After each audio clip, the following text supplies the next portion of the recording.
आपने अपनी कुंडली पढ़ी, तो क्या आपको ये पता है कि आपकी जो डेथ डेट है वो क्या होगी? शरीर का यात्रा चलती रहती है और कई जन्मों से चल रही है। कोई एक ऐसा उपाय जिसका समय बुरा चल रहा हो, कोई उसको ऐसे काम करने चाहिए जिससे उसकी लाइफ में चेंज आ जाए। एक फार्मूला है। ध्यान लगाने की जो आप बात करें वो कैसे किया जा सकता है? मैडम, मैं यहाँ कहना चाहूंगा कि ये हमारी विकृत सोच का परिणाम। क्या करना चाहिए पत्नी को खुश करने के लिए? हमारे व्यूअर्स को जरूर बताना, क्योंकि हर लड़की सुनना चाहती है। सुरेश जी, कुछ शनि ग्रह के बारे में भी बताइए कि बहुत लोग इस चीज से खुश भी होते हैं और परेशान भी होते हैं। इसका क्या रोल रहता है हर एक की जिंदगी में? और ऐसे घुन लगा देगा शरीर में कि वो धीरे धीरे तरसता जाएगा। वो केतु ऐसा होता है कि आपकी जिंदगी बर्बाद कर देता है। ग्रह खराब और बुरा नहीं है और 19 साल तक का इसका समय महादशा के रूप में आता है। मैंने तो हमेशा ये सुना है कि जो मनुष्य जीवन है वो आपको एक ही बारी मिलता है। हमारे शरीर की जो स्थूल शरीर है, इसकी कीमत है 760 लाख करोड़ रुपया। ये मैंने 2020 के लॉकडाउन में कैलकुलेट की थी। राहु का एक उपाय बता दीजिए जिससे लग्जरियस लाइफ लोगों की अच्छी हो जाए। आप बड़ा बड़ा सोचिए, छोटा सोचिए मत। 12वां घर होता है जेल जाने का, हॉस्पिटल जाने का। जेल जाने से भी बचा जा सकता है। हाँ। कहा जाता है जो कुंडली का 8वां घर होता है उसमें लोग काफी परेशान रहते हैं, तो उस केस में लोगों को क्या करना चाहिए? हाँ, उसका तरीका मैं बताता हूँ। शनि महादशा का और 7.5 का जो मेन डिफरेंस है वो होता क्या है?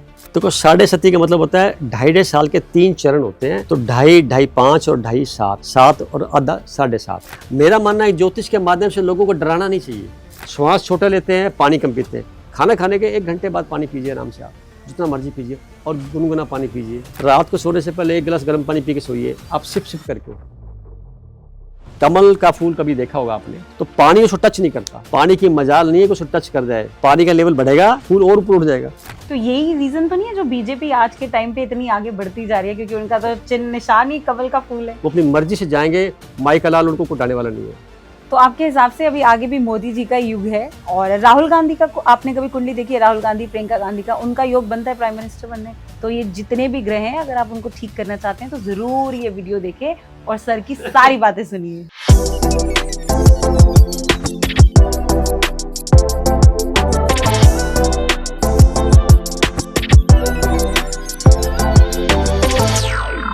नमस्कार साथियों, welcome back to our show coffee unfiltered. आज हमारे बीच में ना बहुत स्पेशल गेस्ट है डॉक्टर सुरेश कुमार। राजस्थान से हैं, बट नाम पे अभी मत जाओ, डॉक्टर तो है ही हैं वो। लेकिन मुझे पता है 2024 खत्म हो रहा है और सब जानना चाहते हैं कि 2025 उनका होगा कैसे। तो मैंने सोचा कि इस बार फिर से एक एस्ट्रोलॉजर लेकर आते हैं जो आपको बता सके कि 2025 कौन से कुंडली के लिए कैसा होगा, और ऐसे कौन से उपाय हैं 2025 में जिसको करने से आपका जो आने वाला साल है बहुत ही बढ़िया हो। अभी सोशल मीडिया पे एक्टिव नहीं है, बट मैं इनको बहुत सालों से जानती हूँ। इन्होंने मेरी कुंडली तक देखी हुई है। क्योंकि ये सोशल मीडिया पे नहीं है, तो मैंने इनको रिक्वेस्ट करी कि अंकल आप प्लीज आप हमारे शो पे आए और लोगों को और जागरूक करें कि किस तरीके से आने वाला साल है वो उनका होगा। और let's welcome, thank you so much uncle, आप मेरे कहने पे स्पेशली राजस्थान से आए हैं। मैं आपका इस शो में स्वागत करती हूँ। बहुत बहुत शुक्रिया सभी देखने वालों का, और आपका स्पेशल शुक्रिया क्योंकि आपने काफ़ी तरीके से अनुभव किया हुआ है। इसके साथ में जो मैनेज किया गया है उन सब का भी शुक्रिया। और मुझे आप किसी भी संबोधन से कर सकते हैं जो अच्छा लगे, परंतु जनरली बेसिकली मेरा बैकग्राउंड इंजीनियरिंग का है। इंजीनियर है, और लेकिन बाद जो ये में क्वालिफिकेशन में एमएससी की और पीएचडी की, तो वो ज्योतिष में आ गई। तो इसलिए आपको जो अच्छा लगे कह सकते हैं। मकसद यह है कि इस शो के अंदर जो चीज़ पूछा जाए वो ढंग से जवाब आए। जी बिल्कुल। पहले तो मैं समझना चाहूंगी कि एक इंजीनियरिंग करने के बाद आपने एस्ट्रोलॉजी करी, और लोग ना बहुत कंफ्यूज होते हैं कि एस्ट्रोलॉजर को दिखाओ, पामिस्ट जो होते हैं उनको दिखाया जाए या न्यूमरोलॉजी को दिखाया जाए, किन लोगों को दिखाना चाहिए और आपकी स्पेशलिटी क्या है, हमारे व्यूअर्स को बताएं। देखिए, क्या होता है कि इसको मैं ऐसे कहूँगा कि मैं करता हूँ तो गलत हो जाएगा। ये यूनिवर्स करवा लेता है। जिस किसी भी से कुछ कार्य कराना होता है तो मैं इसको ऐसे बोलता हूँ, we are being selected by someone else. जिसके इशारे पे हम चलते हैं, हम एक निमित्त मात्र की भूमिका में होते हैं। इंजीनियरिंग करने के दौरान मेरा पहली बार आईएएस में सिलेक्शन नहीं हुआ। मैं जॉब करता था गवर्नमेंट में। पहली बार जब सिलेक्शन मेरा नहीं हुआ तो मुझे फील हुआ कि आज तक मैं टॉपर रहा हूँ, हमेशा पास हुआ, फेल नहीं हुआ, तो इसमें कैसे नहीं निकल पाया। तो मैंने किसी ज्योतिष से पूछने का प्रयास किया, तो उसने मुझे जो बताया वो मेरे समझ में नहीं आया कि भी ऐसा भी हो सकता है। तो उसने कहा नेक्स्ट ईयर हो जाएगा। नेक्स्ट ईयर फिर मैंने दिया एग्ज़ाम, फिर भी नहीं हुआ। फिर मैं गया दोबारा उसके पास, तो उसने मुझे फिर जवाब सा दे दिया, ग्रह अच्छे हैं, आप अधिकारी बनोगे, ये होगा वो होगा। मेरा क्वेश्चन ये था कि मुझे ये जॉब छोड़ूं या ना छोड़ूं, इसका जवाब दे दो हाँ और ना में। तो वो नहीं दे पाया। तो मुझे यहाँ से फिर समझ में आया भी मैं खुद ज्योतिषी नहीं बन सकता, खुद नहीं पढ़ सकता इसको भी। इतनी इंजीनियरिंग की हमने उस समय जमाने की, हाई परसेंटेज पे ला करके कार्य किया हुआ है, तो क्या ये किताबें नहीं पढ़ सकते, कहाँ से मिलती है? मैंने उससे जानकारी चाहिए। उसने मुझे कुछ थोड़ा बहुत बताया कि इसका कोई अभी तक कोर्स ऐसा नहीं है, कोई जो हम पढ़ते, मेरे दादाजी पढ़ाते थे, पिताजी थे, फिर हम लोग इसी पीढ़ी से चले आ रहे हैं। पंडित जी के नाम से मशहूर थे। तो मेरे जब जिज्ञासा आई तो शांत करने के लिए मैंने कुछ किताबें इधर उधर से स्टेशन से इधर से लेने का प्रयास किया, और धीरे धीरे कुछ और ग्रंथ मुझे मिले, जो भी पूरे तो नहीं कह सकता। शौक वहाँ से डेवलप हुआ ज्योतिष को पढ़ने का, समझने का। और तो धीरे धीरे 3-4 साल के अंदर मैंने अपनी कुंडली पढ़ ली। आपने अपनी कुंडली पढ़ी, तो क्या आपको ये पता है कि आपकी जो डेथ डेट है वो क्या होगी? उसको मैं निकाल सकता हूँ, परंतु क्या डिपेंड करता है, इसको एक्सप्लेन करके उस क्षण विशेष को पिन पॉइंट करना गलत है, क्योंकि ये हमारे हाथ में नहीं है। ईमानदारी से कहना चाहूँगा, जन्म मरण, यश अपयश और लाभ हानि, इसको हम पिन पॉइंट करके बोल सकें, ऐसा समझ मेरे को आज तक नहीं है। ये सच्ची बात है ये। हाँ, उसके इर्द गिर्द बात कर सकते हैं हम, उसको हम और अच्छा कर सकते हैं। परमात्मा ने सबको लगभग श्वासों की संख्या फिक्स दे रखी है, पर समय फिक्स नहीं किया हुआ। यहाँ एक कंडीशन है ये। इसका जवाब स्पिरिचुअलिटी से मिलता है और किसी बुक से नहीं मिलेगा। तो जो मुझे समझ में आया कि अगर हम लंबे गहरे श्वास लेंगे तो हम नेचुरल अपनी उम्र को लंबा कर लेंगे, समय को हम रोक लेंगे। तो ये मरण वाला क्वेश्चन तुम्हारे हाथ में आ गया। दूसरी बात जो है, मरना किसको होता है? शरीर को। जो शरीर के अंदर चैतन्य शक्ति, ऊर्जा है, जिसका टेम्परेचर 98.6 डिग्री फॉरेनहाइट है, वो सबका समान है। वो ना मरता है ना खत्म होता है, वो निकल के यूनिवर्स में समा जाएगा। जैसे पानी की बूंद पानी में वापस चलेगी, बात खत्म हो गई, उसका तो कोई लिंक नहीं है। शरीर का यात्रा चलती रहती है और कई जन्मों से चल रही है। इस शरीर की यात्रा के लिए ज्योतिष भी है, धर्म भी है, अध्यात्म भी है, सब कुछ हमारे पास फैक्टर हैं। और जो पढ़ाई की जाती है समाज से अपने आजीविका के लिए, मेरा प्रोफेशन इंजीनियरिंग रहा, वो मैटर अलग हो गया। कोई डॉक्टर करता है, कोई आदमी बिजनेस करता है, तो उनके प्रोफेशन है, उनके लिवलीहुड के लिए। बट बेसिकली हम सब लोग ह्यूमन बीइंग हैं। हमारे ऊपर सभी ग्रहों का रश्मियों निरंतर प्रभाव डाल रही हैं। तो उस प्रभाव का ही हमें असर जो देखना होता है, उसको एस्ट्रोलॉजी के माध्यम से पढ़ते हैं हम लोग। आपने ग्रहों की बात करी, तो मैं ये जानना चाहूंगी, अच्छे ग्रह और बुरे ग्रह क्या होते हैं? परमात्मा ने, जिसको मैं यूनिवर्स कहता हूँ, कोई ग्रह गलत नहीं बनाया, कोई सही नहीं बनाया, कोई बुरा नहीं, कोई अच्छा नहीं है। हमारी सोच उसको अच्छा और बुरा बनाती है, हमारी धारणाएं उसको निर्धारित कर देती हैं। अगर हमारे मन मस्तिष्क में छाई हुई धारणाएं, मान्यताएं, तरह तरह के ऐसे पर्दे जो कई जन्मों से चले आ रहे हैं, उनको अगर मेडिटेशन के माध्यम से हटा दिया जाए तो फिर हमें भेद खत्म हो जाएगा। फिर भी आपके प्रश्न का जवाब जो कि चाहते हैं संसार के तौर पे, जिस तल पे आप बात कर रहे हैं, ग्रह खराब और बुरा नहीं है। हमने क्या कर रखा है कि बनी बनी लाइनों के ऊपर चलने की ठानी हुई है। कोई नई लाइन पैदा नहीं करते, नया रिसर्च वर्क करते नहीं है। ये शोध का विषय है। किसी के कह देने से कोई खराब नहीं हो जाता और किसी के कह देने से कोई अच्छा नहीं हो जाता। ये डिपेंड करता है खुद की व्यक्ति विशेष की योग्यता के ऊपर। फिर भी जो ये शब्द है दोनों, जहाँ खराब है वहाँ अच्छा भी होगा, अपोजिट ईच टू अदर। तो इनका खराब और नहीं बोलते, सबकी अपनी वैरायटी है। जैसे किसी मनुष्य को हम गलत नहीं बोल सकते, किसी को बहुत अच्छा। कहते हैं ना कि बुरा समय चल रहा है, तो आप मुझे एक ऐसा समय बुरा समय इसलिए चल रहा है कि उस पर्टिकुलर व्यक्ति विशेष के जो जीवन में जो पिछले उसने अपने कर्म किए हैं, उसका परिणाम मिल रहा है। कोई एक ऐसा उपाय जिसका समय बुरा चल रहा हो, कोई उसको ऐसे काम करने चाहिए जिससे उसकी लाइफ में चेंज आ जाए? देखिए, शनि ग्रह जो मेन मानते हैं, जिसको प्रधानता दी गई है कर्म के बारे में, और 19 साल तक का इसका समय महादशा के रूप में आता है। इसका जिम्मेवारी यही है सारे कर्मों का, जो ऐसा कह सकते हैं कि कर्म से संबंधित इसको माना गया है। तो अब आप ये कह सकते हैं भी किसी को महादशा शनि की लग गई और उसकी हॉरोस्कोप के अंदर जो चार्ट बना हुआ है उसमें उसकी प्लेसमेंट अच्छी घरों में नहीं है। यानी 12 भाव है, या घर बोलते हैं, भाव घर हाउस एक ही बात है। किसी में बैठ गया है तो उसके बाद उसकी किस राशि पे बैठे और कितनी डिग्री पे बैठे और उसका नक्षत्र क्या है।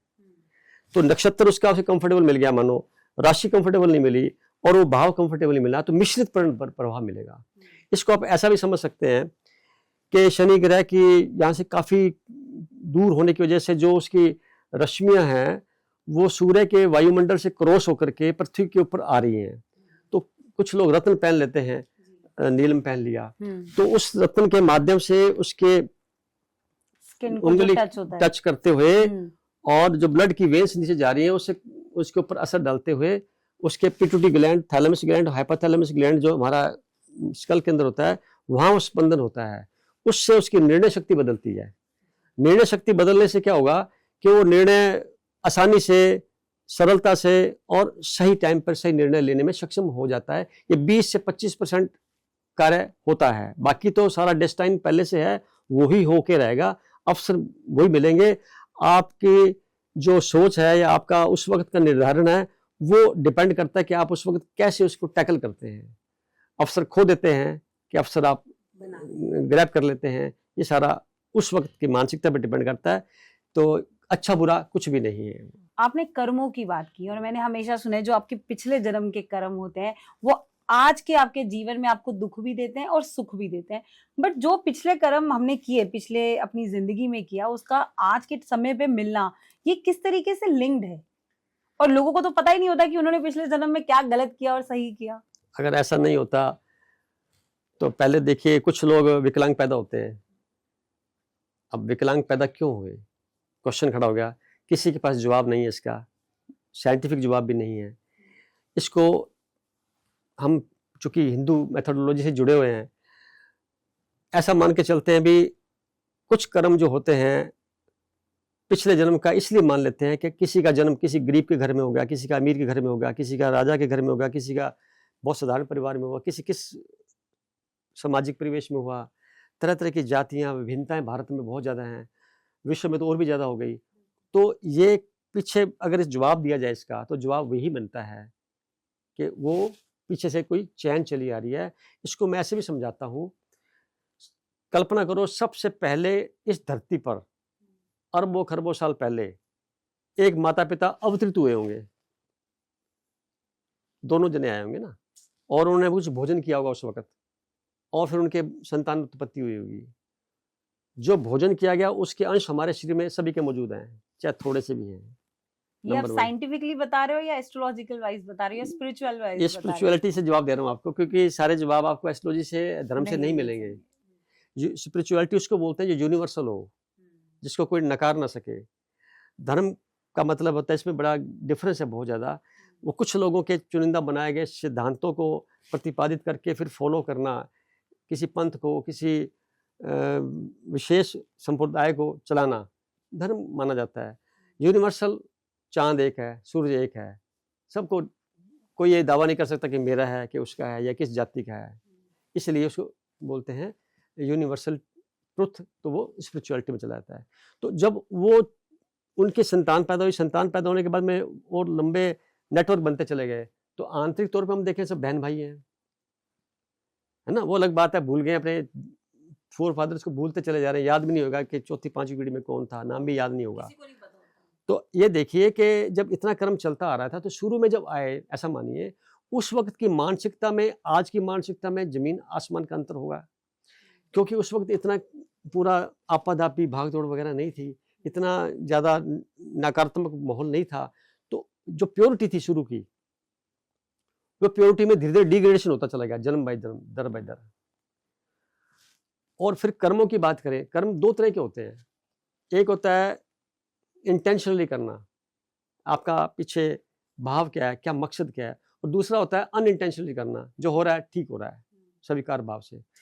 तो यूनिवर्स जिसको भगवान कहते हैं, जिसको लोग धार्मिक स्थानों पर जाके ढूंढते हैं, तपस्या करते हैं, प्राप्ति का साधन बनाते हैं, वो कोई व्यक्ति तो है नहीं, वो एक यूनिवर्स, कंप्लीट यूनिवर्स है।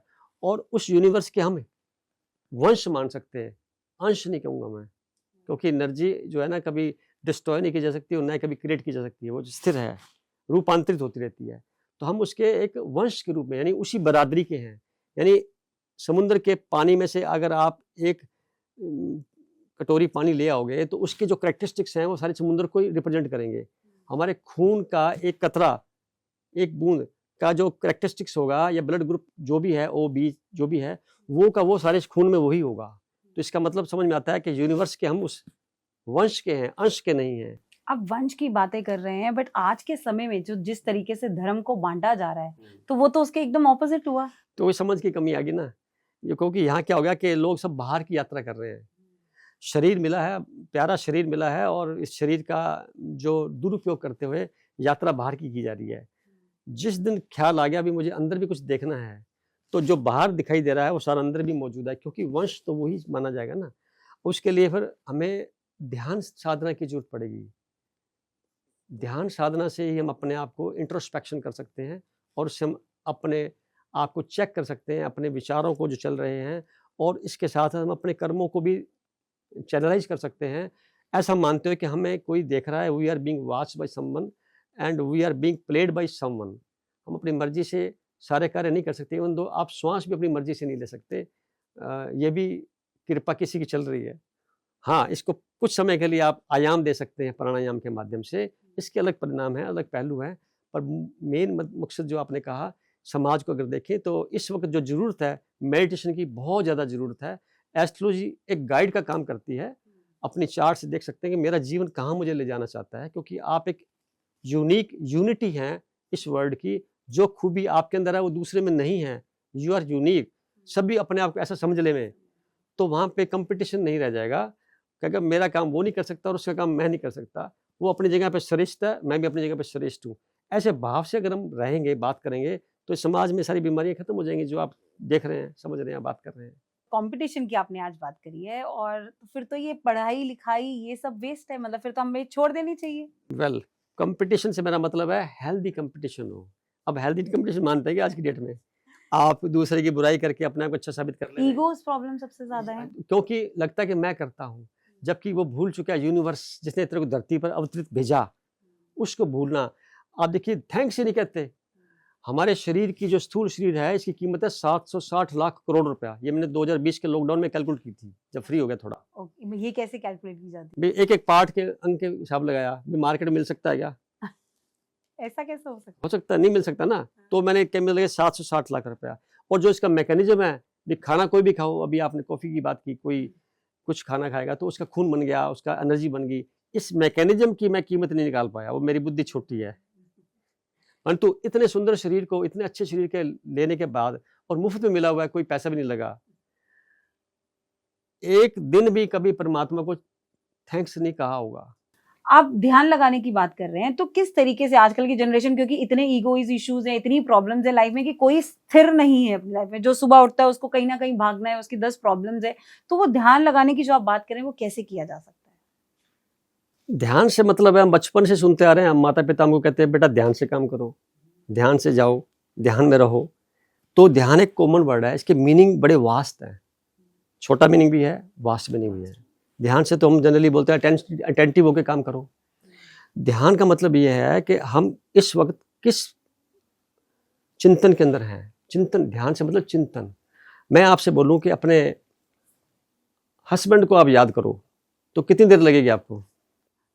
Some seconds, fraction of second. fractions of seconds. उसकी पिक्चर आ जाएगी दिमाग में, अपनी सिस्टर की, अपने बेटे की, अपने और रिश्तेदार की, मित्र की, अपनी बिल्डिंग की, अपने कार की, अपने जो जो भी साधन आपने एक्वायर्ड किए आज तक, वो सारे की सारी घटनाएं चलचित्र की तरह आंखों के सामने आ जाएंगी फ्रैक्शन ऑफ सेकंड्स में। अगर मैं आपसे कहूँ परमात्मा को याद करो तो समस्या खड़ी हो जाएगी। क्यों? क्योंकि परिचय प्राप्त नहीं है। जिसका परिचय प्राप्त है उसको आप याद कर लेंगे, याद करेंगे। जिसका परिचय प्राप्त नहीं है उसको आप याद नहीं कर सकते। उसके लिए आपको अपने आप को एकाग्र करना पड़ेगा। एक फार्मूला है, where attention goes energy will flow and where energy flows things will grow. यानी हमारा अटेंशन मतलब हमारा ध्यान जहाँ जाएगा, हमारी आत्मिक शक्ति वहाँ जाएगी, और जहाँ आत्मिक शक्ति जाएगी वहाँ प्रोडक्शन शुरू हो जाएगी। अब इसको मैं ऐसे बोलता हूँ, हर वक्त व्यक्ति ध्यान में ही बैठा हुआ है। अगर मैं जनरल बात करूँ तो कोई अपने रोजगार के लिए ध्यान में बैठा, मेरा रोजगार कब लगेगा।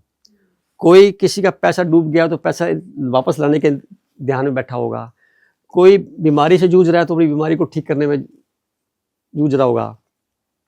जितनी समस्या है ना, ध्यान उन समस्याओं की तरफ रहेगा, जिस वजह से वो समस्याएं बढ़ जाती हैं, स्ट्रेस लेवल बढ़ जाता है। हाँ, उनका जो इंटेंसिटी है वो बढ़ जाएगी। क्योंकि मैंने भी लाइन बोली, where attention goes energy will flow, and energy will flow then things will grow, यानी वहाँ पे प्रोडक्शन बढ़ जाएगी।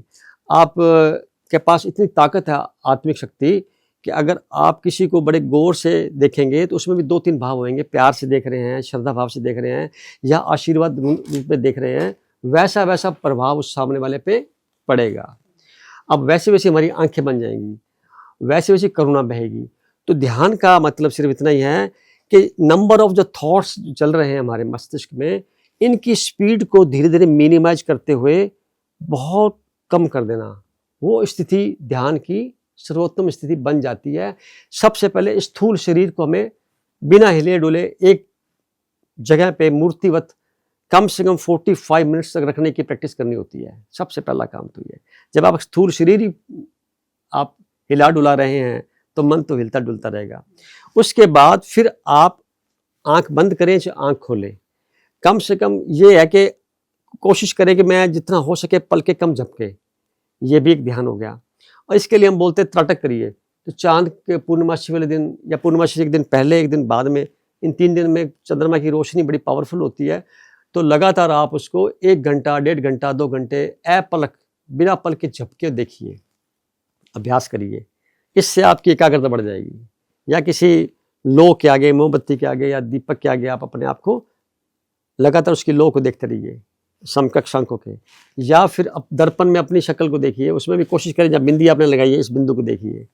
कितनी देर तक देखना चाहिए? ये मिनिमम देखो 45 मिनट्स का पीरियड होता है। हमारी बॉडी में एक चक्कर होता है, जैसे आपने स्कूल कॉलेज में जो क्लास का पीरियड होता है वो 40 से 45-50 मिनट का ही होता है। उसका कारण है बॉडी फिर रिलैक्स जाती है, मतलब पुनरावृत्ति होती है, तो आगे खींचते फिर बोरियत शुरू हो जाती है, बीच में कोई ब्रेक देते हैं। तो उतना कम से कम 42-45 मिनट तक का होना चाहिए, जिससे क्या है एक वर्तुल पूरा होगा। फिर दूसरा तीसरा अभ्यास में जाएंगे, फिर एक क्षण ऐसा आ जाएगा कि फिर आपको ज़्यादा कुछ करना नहीं पड़ेगा, चूँकि जो विचारों की संख्या है वो धीरे धीरे कम होती चली जाएगी। फिर आपका जो प्रश्न है कि ध्यान करते नहीं है, तो सबसे बड़ा कारण है हमारी लाइफ, आजकल की जो जनरेशन है उसकी जो लाइफ है, मतलब सुबह उठते ही हमारी भागदौड़ शुरू हो जाती है। हमें लगता है कि आज क्योंकि हम स्ट्रेस ज्यादा लेते हैं, मैं उठती हूँ सुबह, मुझे बच्चों का प्रेशर है, उनको उठाना है, उनको स्कूल भेजना है।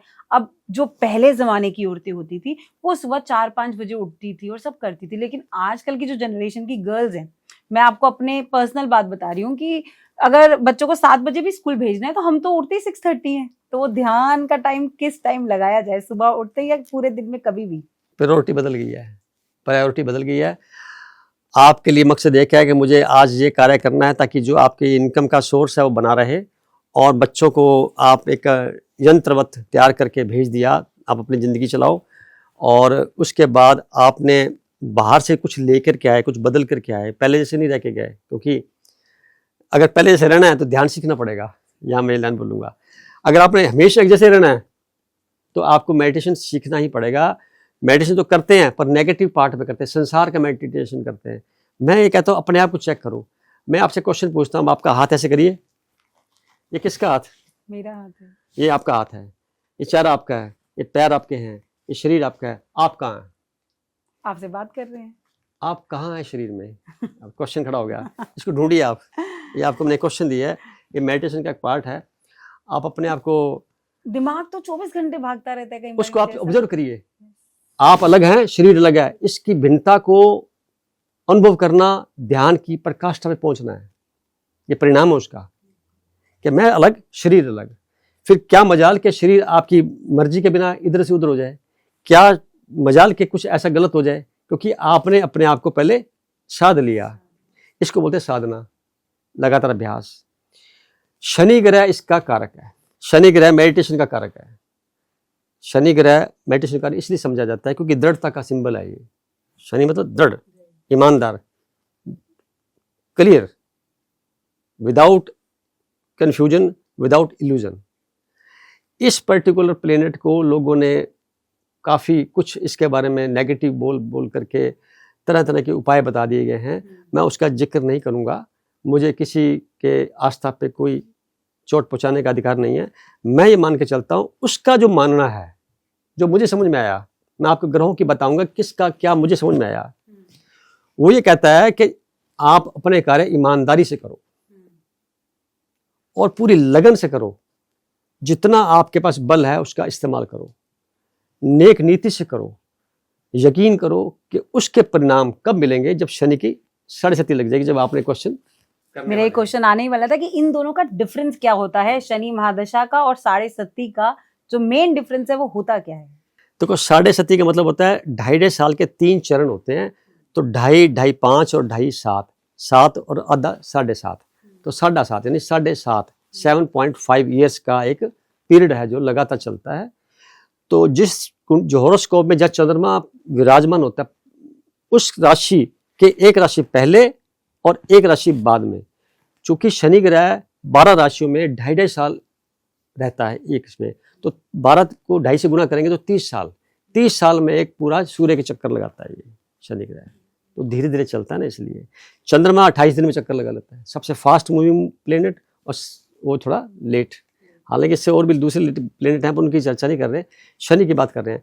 तो महादशा अलग चीज होती है। महादशा 120 साल की दशाएं सारी निर्धारित की गई हैं 9 ग्रहों को, जिसमें शनि को 19 साल बनाए गए हैं। तो जीवन में जब बच्चा पैदा होता है तो उस वक्त की जो दशा चल रही होती है उसके बाद शनि का, जैसे कहेंगे सबसे पहले जो दशा मानते हैं यूनिवर्सली एस्ट्रोलॉजी में, केतु की मानते हैं। केतु की 7 साल की दशा होती है। उसके बाद शुक्र की 20 साल की आती है। शुक्र के बाद में सूर्य की 6 साल की आती है। फिर 10 साल की चंद्रमा की आती है और 7 साल की मंगल की आती है, और उसके बाद में 18 साल की राहु ग्रह की आती है। राहु के बाद में बृहस्पति आता है, उसकी 16 साल की होती है। बृहस्पति के जस्ट बाद शनि का नंबर आता है, उसकी 19 साल की होगी। फिर बुध ग्रह आ गया, उसकी 17 साल होगी। इन सबको टोटल करेंगे तो 120 साल हो जाएंगे। तो परमात्मा ने, यूनिवर्स सबको 120 साल जिंदा रहने की छूट दे रखी है। भाई आपको मैंने 2 करोड़ श्वास दिए हैं, आप 120 साल में पूरे कर लो। श्वासों को खर्च मत करो, धीरे धीरे खर्च करो, लंबे गहरे लेकर के प्राणायाम करके। प्राणायाम का जो मालिक है वो बृहस्पति है और ध्यान का मालिक शनि है। अब दोनों कुंडली जुड़ जाएं तो प्राणायाम से शरीर ठीक और ध्यान से हमारा मन ठीक। तो अब दोनों चीजें ठीक रहेगी तो आप देखेंगे बूढ़ा आदमी भी यंग नजर आएगा। जो 7.5 जब किसी के अपने जीवन में चल रही होती है तो कहते हैं सबसे बुरा समय होता है, और कईयों का बहुत अच्छा समय भी जाता है। तो जिनका बुरा समय चलता है इस की वजह से, उनके लिए कोई उपाय बताइएगा। हाँ, पहली बात तो मैं ये कहूँगा कि बुरा समय होता नहीं है, अच्छा समय होता नहीं है। वो आपके ने खुद ने डिसाइड कर रखा है। किसी के लिए बुरा है कॉफ़ी, किसी के लिए बुरी अच्छी है, किसी के लिए बुरी है, अलग अलग मैटर है। जब आपके पास अपनी मर्जी से कार्य ना हो रहे हो, आप हर कार्य को करना चाहें और वो उसमें विघ्न पड़ जाए, या हर तरफ से आपको निराशा ही मिले, या रिश्तेदार है, मित्र मंडली है, हर तरफ से आपको लगे भी मेरे कोई काम के नहीं है, मैं अकेला हो गया हूँ, ऐसी स्थिति डेवलप जब हो जाती है तो उसको बोलते हैं बुरा समय है। और अच्छा समय होता है तो अच्छा समय वो होता है जिसमें आपके मन मर्जी से सारे कार्य हो जाते हैं, तो ये मेरा अच्छा समय होता है। मैं इन दोनों से हट के बात करना चाहूँगा। अच्छा बुरा ये एक मैटर है, एक सामाजिक, मैं खुद मानती हूँ कि अगर मेरे लिए कुछ अच्छा है वो आपके लिए बुरा हो सकता है, जो आपके लिए बुरा है वो मेरे लिए अच्छा हो सकता है। तो इसलिए इंडिविजुअलिटी पे आ गई ना बात। कोई ग्रह खराब नहीं है, कोई ग्रह अच्छा बुरा भी नहीं है। हमने सोचने का तरीका हमारा गलत हो सकता है।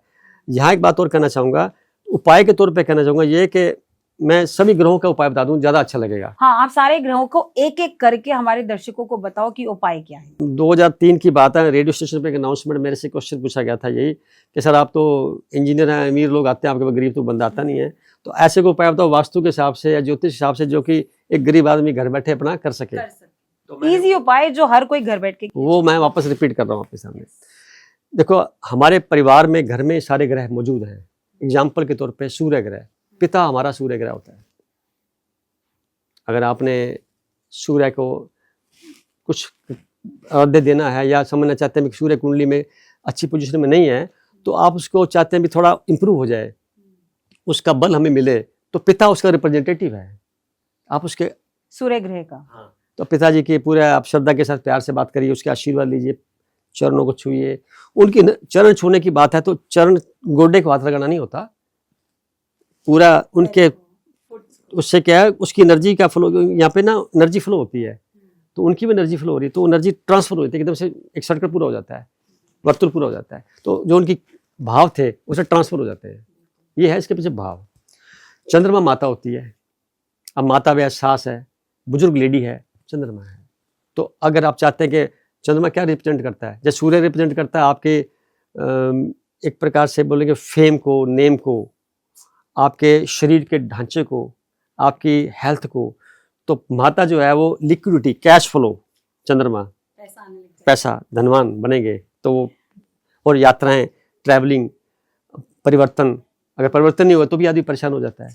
परिवर्तन एक शाश्वत नियम है, ये हमें उसको शहर स्वीकार करना चाहिए।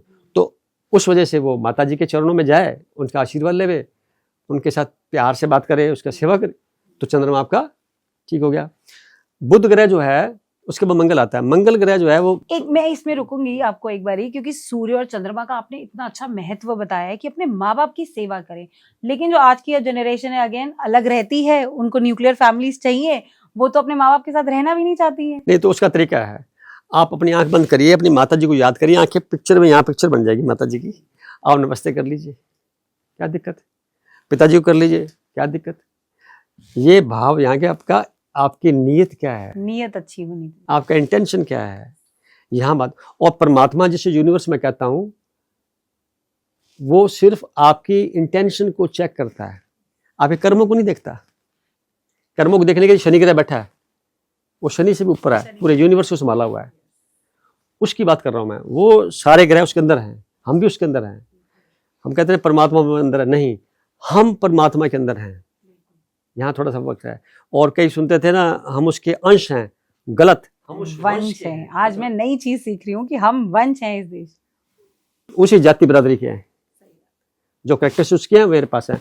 अब हमें देखना है कि हम मनुष्य बन के रहें, पशु बन के रहें, या देवता बन के रहें। अब चॉइस हमारे पास है, 25-30% चॉइस आपके पास हमेशा रहती है। आप बच्चा एक पैदा करें, 2 पैदा करें, चॉइस है। उसने हर स्त्री को 29 से 30 बच्चे पैदा करने की छूट दे रखी है। पॉपुलेशन गड़बड़ हो जाएगी। ये सारा साइंटिफिक है ये। अब इसके चॉइस का मैटर ना। अब हमारे क्या, सच बोले, झूठ बोले, बेईमानी करें ना करें, किसी को तंग करें ना करें, प्यार से बोले ना बोले, दिखावे के लिए नमस्ते करें, हृदय से करें। बट कहा जाता ना कि जो झूठ हम बोलते हैं कई बार सामने वाले की अच्छाई के लिए बोलते हैं कि उसको बुरा ना लग जाए। यहाँ फिर आप डुअल पर्सनैलिटी के दायरे में आ जाते हैं, खुद अपना नुकसान कर बैठते हैं। तो ये भी एक नुकसान होता है। Face is index of mind. आप, आंखें बहुत कुछ बता देती है, कितना पानी है, कितना कलर है उसके अंदर, कितनी उसके अंदर करुणा बह रही है। मैं 2 मिनट से लगा लो बंदा किस रेंज का है। मैं ठीक रेंज क्यों? तभी तो मेरे सामने बैठे हैं आप इतनी देर से। हमारा सौभाग्य है कि इतनी आप देर से, हमारे नहीं तो शो बैठ पे ही नहीं पाते, 2-4 मिनट में फ्री हो जाते हैं लोग। नहीं, तो नहीं। पॉइंट सारा ये है। तो जो बात कर रहे थे उसकी अपने मेडिटेशन की, तो मेडिटेशन ही करेक्ट हो गया। और फिर क्या, अपने बात चल रही थी सूर्य और चंद्रमा की, इनमें क्लियर हो गया। इसके लिए अगर आप चाहें तो सूर्य मंदिर बनवा लीजिए, चंद्रमा का मंदिर बना लीजिए, आप वहाँ पे धार्मिक स्थान बना लीजिए, जो मर्जी स्थान कराइए, वो आपका मैटर है। परंतु ये क्लियर हो गया। तीसरा मैटर है इसका मंगल ग्रह का। मंगल ग्रह छोटा भाई होता है। अब मैं संबंधों की बात कर रहा हूँ, इसके बहुत कैरेक्टरिस्टिक्स हैं, पर मैं अब हम मंगल ग्रह पर छोटे भाई के साथ आप अपना ईमानदारी से व्यवहार करो। कहाँ बनती है आजकल भाई भाई की? बनती है, अंबानी की भी नहीं बन रही। फिर बात दूसरी आ गई ना फिर जी। उससे कोशिश करो कि उसको आप अपना बच्चा समझ के चलो। बेटा बेटा छोटा भाई मतलब तभी तो माना जाएगा ना। प्रकृति ने सोच समझ के तो बड़ा बनाया था उसको। अगर मंगल ग्रह अपने अच्छा रख लिया, यानी आपने अपनी तरफ से कुछ गलती नहीं की, तो आपका मंगल खून को रिप्रेजेंट करता है। आपके शरीर का खून ठीक ठाक रहेगा, आपकी एनर्जी पूरी भरपूर रहेगी। मंगल के भी मंत्र बनाए जा सकते हैं।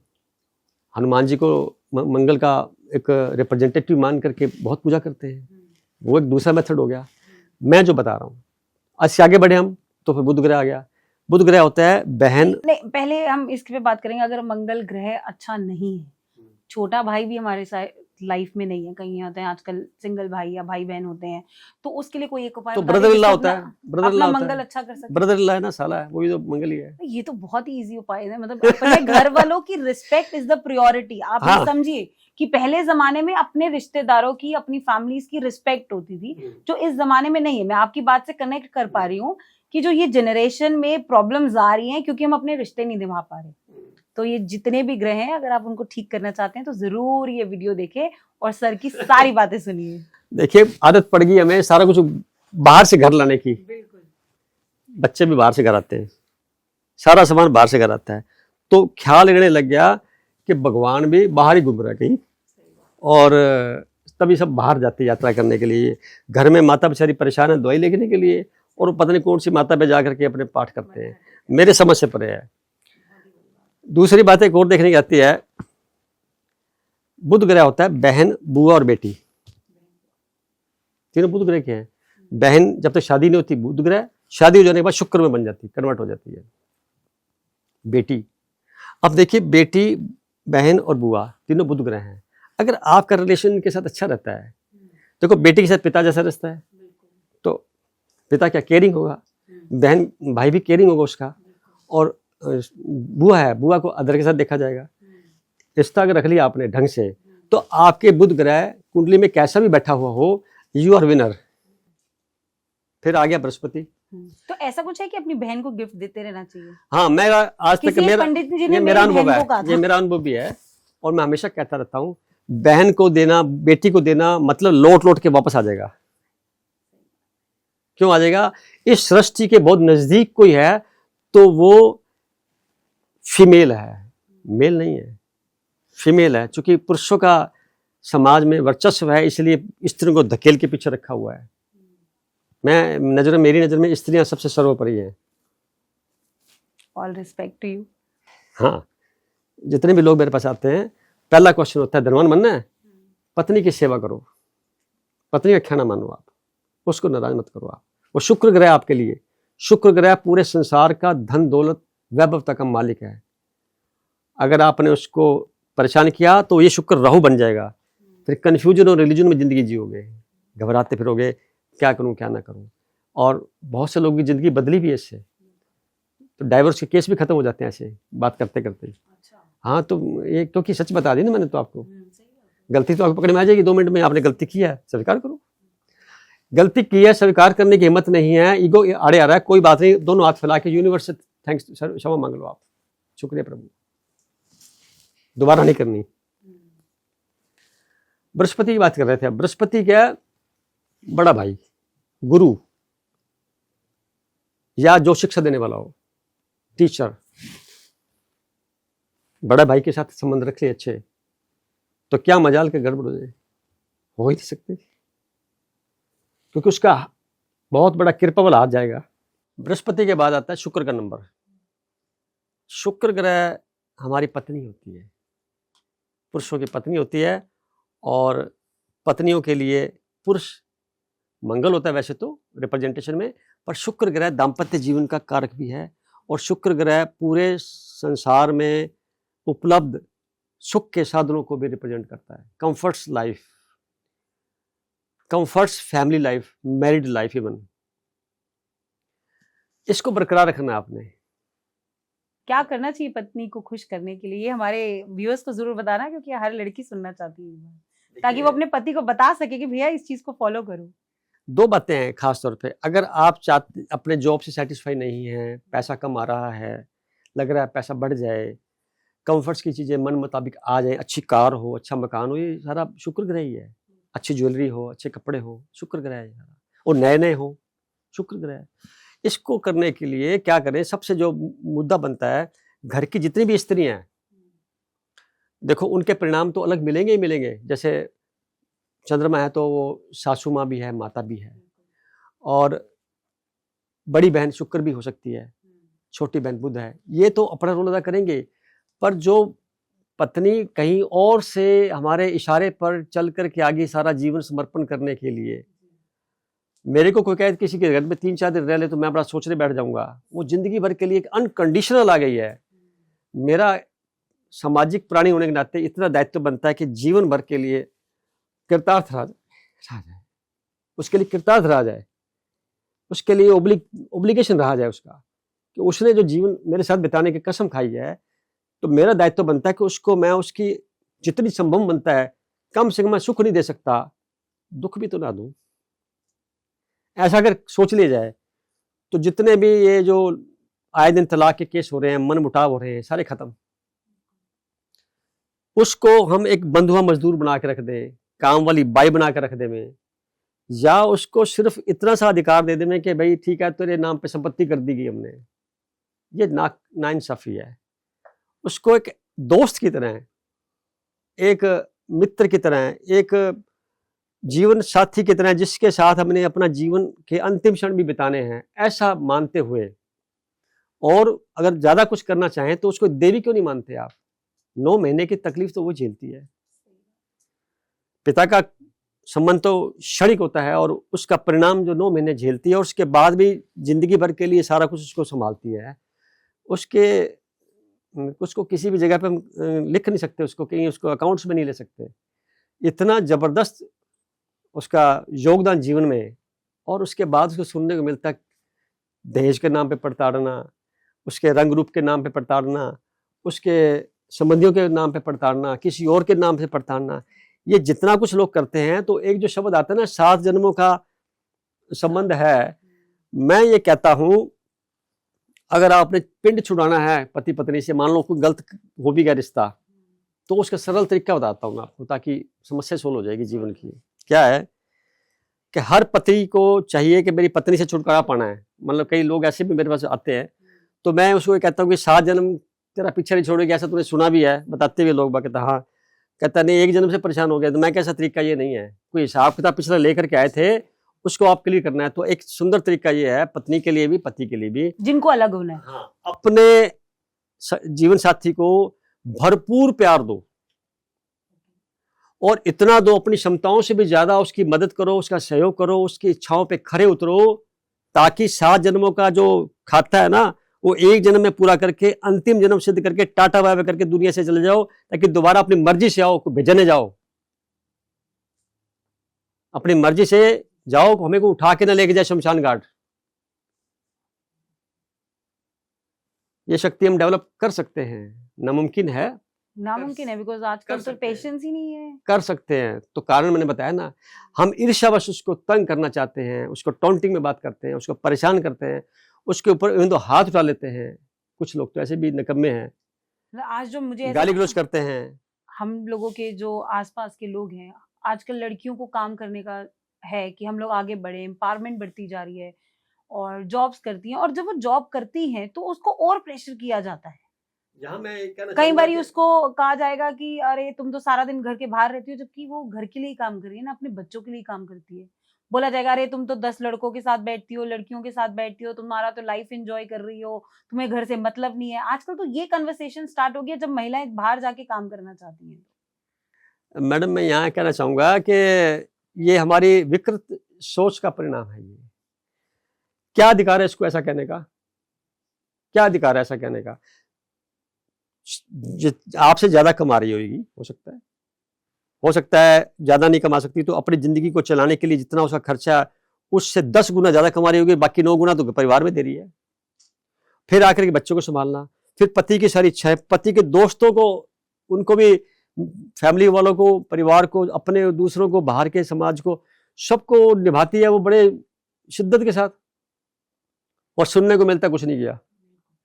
ये बात महसूस की जा सकती है उस बंदे से जो बंदा इस तरफ नहीं है। बराबर क्यों नहीं मानते उसको? बराबर क्यों नहीं मानते? जबकि सारा संविधान तो बराबर मानता है, वो क्यों नहीं मानते? उसका कारण है वो लोग परेशान खुद के कर्मों से, खुद की इंटेंशन से होते हैं। पैसा यहाँ रोल अदा नहीं करता, आप जो भी कमा रहे हैं सही है। पत्नी का सपोर्ट मिल जाए ना इस बात पे कि मैं आपके साथ हूं, तो मैं समझता हूँ वो आदमी जीत सकता है, वो जीता हुआ माना जाएगा। कोई ऐसा घर पे पाए ताकि इनके रिश्ते अच्छे बने रहें। हाँ, तो उसका सरल तरीका बताता हूँ। बिस्तर पे बैठ के भोजन कभी ना किया जाए। बिस्तर शुक्र ग्रह का, चद्दर उस पर साफ सुथरी बिछी हो, 2-3 दिन में बदल दी जाए। थोड़ा सा कोई हल्का फुल्का डिओड्रेंट या कोई ऐसा खुशबू ना भी हो, तो कम से कम खिड़की जरूर खुली रहे, ताकि हवा का क्रॉस वेंटिलेशन होता रहे। एसी चले कोई बन नहीं, क्रॉस वेंटिलेशन हवा, क्योंकि बृहस्पति बाहर बह रहा है, उसकी पवित्रता हमें चाहिए। बिस्तर की पवित्रता, सैंक्टिटी चाहिए हमें। उस पर भोजन नहीं करना, उस पर अखबार रख के अखबार नहीं पढ़नी, उस पर किताबें रख के पुस्तकें नहीं पढ़नी, उस पर रख के मोबाइल का इस्तेमाल नहीं करना, उस पर बैठ के टीवी नहीं देखना, उस पर बैठ के कोई एक्टिविटी नहीं करनी।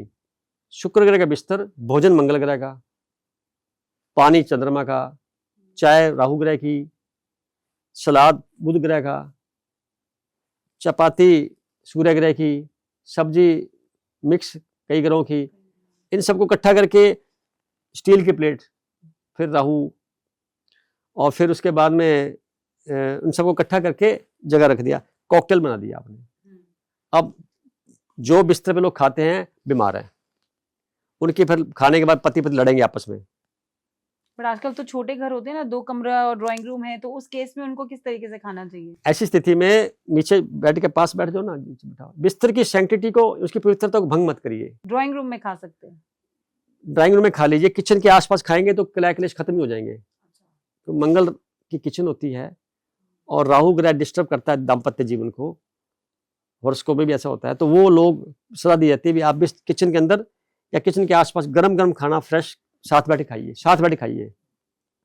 इस जमाने में लोग बैठते थे नीचे खाते थे, धरती पर, धरती मंगल ग्रह की है, वह बैठते थे और लकड़ी का पट्टा रखते थे, और वो चंद्रमा का होता है, रखिए और खाइए खाना आप अपना। उससे क्या होगा, एक आपस में तालमेल बनेगा, बात चलेगी। बिस्तर बैठे खाना खा रहे हैं, सर टीवी चला रहे हैं, हर बेडरूम में तो टीवी लगा हुआ है, राहु ग्रह का वाइब्रेशन आ रही है, इतने में मोबाइल भी उठा लेते हैं, फिर बोलते भी रहते हैं। ये सारा दोष है।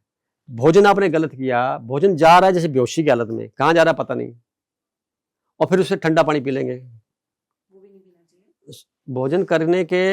भोजन के हमारे पेट में, मतलब शरीर में ऐसे मानो 4% हमारी अग्नि होती है, और 72% पानी होता है, 6% वायु होती है, और 6% आकाश होता है, 12% पृथ्वी होती है। इन 5 तत्वों का संगम मिल करके हमारा ये शरीर बना हुआ है। तो 4% की जो अग्नि है ना, वो हमारे लिए इंडिकेशन है कि भूख कब लगी। जैसे तंदूर को हमने गर्म कर लिया, चपाती को लगाते हैं अंदर से, तंदूर की रोटी बोलते हैं, अगर पानी डाल देंगे तो क्या होगा, खराब हो जाएगी। ऐसा ही है, खाना खाया पानी डाल दिया तो उसकी जो टेम्परेचर है उसको आपने डाउन कर दिया, वो खाना वहाँ पे डाइजेस्ट नहीं होगा, वहाँ पे वो फर्मेंटेशन में हो जाएगा, यानी वहाँ पे पचेगा नहीं, सड़ेगा, उससे फोल गैसेस बनेगी, वो गैसेस हमारे दिमाग में जाएंगी, सिर दर्द होगा, चश्मा जल्दी लगेगा, और ज्वाइंट्स पे जाएगी, ज्वाइंट्स पेन होंगे, तरह तरह की बीमारियां वहाँ से पनपेंगी। ये काम हो गया। श्वास छोटा लेते हैं, पानी कम पीते हैं। खाना खाने के 1 घंटे बाद पानी पीजिए आराम से, आप जितना मर्जी पीजिए, और गुनगुना पानी पीजिए। रात को सोने से पहले मैंने काफ़ी कुछ नोटिस किया है, रात को सोने से पहले 1 गिलास गर्म पानी पी के सोइए, आप सिप सिप करके। चाय से थोड़ा कम, यानी 70-80 डिग्री गर्म होना चाहिए, 100 डिग्री नहीं। सुबह उठ करके फिर 2 गिलास पी लीजिए। इससे क्या फर्क आएगा? इससे ये हो जाएगा कि अगर ऐसा कर लेवे तो मेरा मानना यह है कि शरीर की अधिकांश बीमारियां डेवलप ही नहीं होंगी। कैसे नहीं होंगी? देखिए, रात को सोने से पहले जस्ट लोग आइसक्रीम खा के सोता है, कोई चाय पी के सोता है, कोई दूध पी के सोता है, इसके बाद उसने गर्म पानी पी लिया सिप सिप करके, तो क्या आप मानते हैं अगर आपने कितना मर्जी पेस्ट किया हो तो भी कुछ ना कुछ अंश रह जाएगा, यहाँ गले में रह जाएगा ना। तो गर्म पानी पिया होगा, पहले गर्म पानी को भी ऐसे घुमा के पीना है करके, ताकि क्या सारा लार जो हमारी मिक्स हो जाए, सलाइवा मिक्स हो जाए, वो फिर जब अंदर जाएगा तो ये पूरी मुंह तो साफ कर ही दिया उसने, सारे जर्म्स खत्म कर दिए ना, 50-60 डिग्री टेम्परेचर गर्म पानी होगा तो, और फिर आहार नली साफ हो जाएगी सारी, फिर पेट का पूरा जितना एरिया कवर करेगा वो वहाँ गर्मी देता जाएगा, और सारे जीवाणु कीटाणु जो खराब हैं सब साफ हो जाएंगे, और धीरे धीरे आगे बढ़ेगा। तो सुबह आप जल्दी फ्रेश हो जाएंगे, नींद ढंग से आ जाएगी। वो नींद नहीं आती, ये उपाय है नींद वाला कि गर्म पानी पी के सोइए, पैरों को धो के सोइए, पैरों के थोड़े से तलवे हैं थोड़ा रब करिए से, यहाँ जैसे रब करेंगे ना यहाँ तक जाएगी बात। वो कहा जाता है ना सुबह उठते भी आप अपना वो मैटर लगा है, वो आप बताइएगा जरूर। पहले इसको देखिए, तलवे को कैसे करिए, और थोड़ा सा 2 मिनट इधर 2 मिनट दूसरे करके फिर आप सो जाइए। बैठते ही आपको लगने लग जाएगा नींद आ गई फटाफट, क्योंकि आपने एक एक्सरसाइज कर ली। अगर ऐसा हम करें रोजाना ही तो छोटे मोटे वायरल तो आ ही नहीं सकते, बीमारियां तो पैदा होंगी नहीं होंगी। देखो छोटी सी बात में बताइए ना, डिस्पेंसरी मेडिकल जाना, ये जो समय लेनी बंद हो जाएंगी। मैं तो पिछले काफ़ी सालों से ऐसे ही करता आ रहा हूँ, लोगों को, ढेरों लोगों को बता चुका हूँ। 2003 के बाद से मैं ये सिलसिला शुरू किया हुआ है, तो मतलब मुझे तो चमत्कार वाले परिणाम मिलते हैं। मेरा एक ही पता है, रोजाना 2 गिलास सुबह, 1 गिलास रात को, 8 से 10 गिलास दिन में नॉर्मल पानी पी लो, सुबह वाले और रात वाले गर्म पानी, बाकी नॉर्मल। खाना खाने के दौरान नहीं, खाना खाने के आधे पौने घंटे बाद पिए। ऐसा कर लेने के बाद में अगर आपको सीजनल बुखार हो जाए तो भी नहीं होगा, खांसी जुकाम भी नहीं होगा, साधारण सा होगा भी तो जल्दी से ठीक हो जाएंगे, कोई फर्क नहीं पड़ेगा बिना मेडिसिन के। तो ये तो बहुत ही इजी उपाय है, ये आप आराम से इसको रोज फॉलो कर सकते हैं। और बेड पे खाना खाना छोड़ दीजिए, चश्मे लगने बंद हो जाएंगे बच्चों के, सारा वहीं खाते हैं, चश्मे लग जाते हैं। और पति पत्नी के आपस में दाम्पत्य जीवन में थोड़ा सा इंप्रूवमेंट ही आएगी, क्योंकि उन दोनों ने ना एक डिसिप्लिन तरीके से अपना जिंदगी चालू की है ना। तो ये तरीका होता है। सुरेश जी, कुछ शनि ग्रह के बारे में भी बताइए कि बहुत लोग इस चीज से खुश भी होते हैं और परेशान भी होते हैं, इसका क्या रोल रहता है हर एक की जिंदगी में? शनि ग्रह जो है चाचा, ताया, मम्मा, ये शनि ग्रह होते हैं।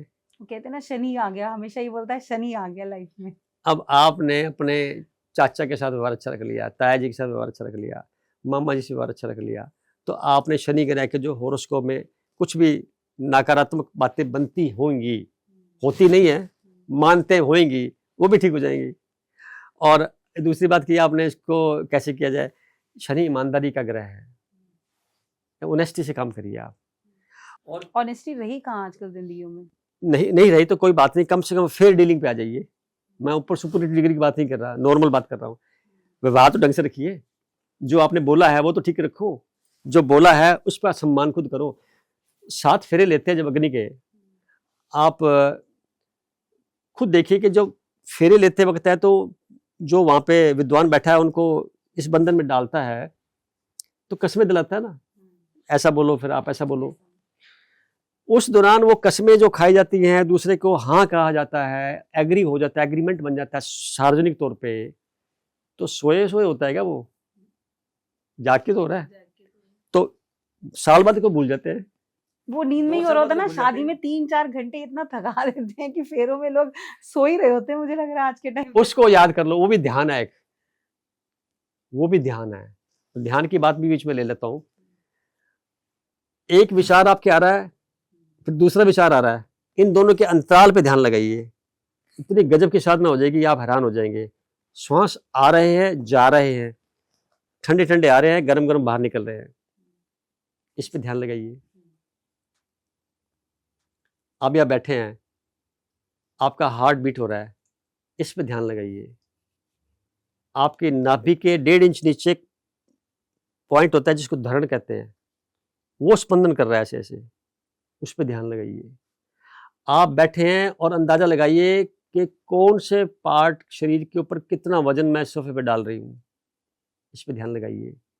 पैर हमारा जमीन पर टिका हुआ है, पैर पे वजन कितना जा रहा है, खड़े हो जाइए, दोनों पैरों के अंदाजा लगाइए बराबर वजन आ रहा है कि नहीं आ रहा, ये भी ध्यान है, ये भी ध्यान है। मैं ध्यान की टेक्निक बता रहा हूँ। अब जैसे मैं ऐसे करूँ, मैं ऐसे करूँगा तो मेरा हार्ट बीट सारी सुनाई दे रही है मेरे को, क्या है क्या नहीं। इवन तो दोनों कान में उंगली डालिए और अंदर एक बहुत बड़ा संगीत बज रहा है सभी के, और सब लोग बेहोशी की हालत में है क्योंकि बाहर देख रहे हैं, अंदर कभी गया ही नहीं, अंदर सूनापन पड़ा हुआ है, इसलिए अंदर की वजह सुनाई नहीं देती। चूंकि अभ्यासग्रस्त हूँ मैं, तो मैं बिना उसके भी सुनता हूँ, अभी भी सुन रहा हूँ। वो यूनिवर्स की आवाज़ है। जब हम यूनिवर्स से कनेक्ट हो जाते हैं तो फिर सारा ब्रह्मांड बार बार चिंतन उसी का ही होगा। मैं कितनी मर्जी बात कर लूँ, घूम फिर के वहीं आ जाऊंगा क्योंकि मेरा ध्यान वहीं रहेगा। तो वो आवाज़ें सारी हमारे को अंदर से सुनाई देने लग जाएगी, वो भी एक ध्यान है। ध्यान का मतलब है perfect, without compromise of anything. शुरू में बोला कि 45 मिनट्स का कम से कम ध्यान लगाना चाहिए, क्या मतलब, अगर, क्योंकि आज की जनरेशन के पास टाइम ही नहीं है, तो मैं ये समझना चाहती हूँ कि क्या ये 15-15 मिनट के गैप में भी पूरे दिन में कर सकते हैं?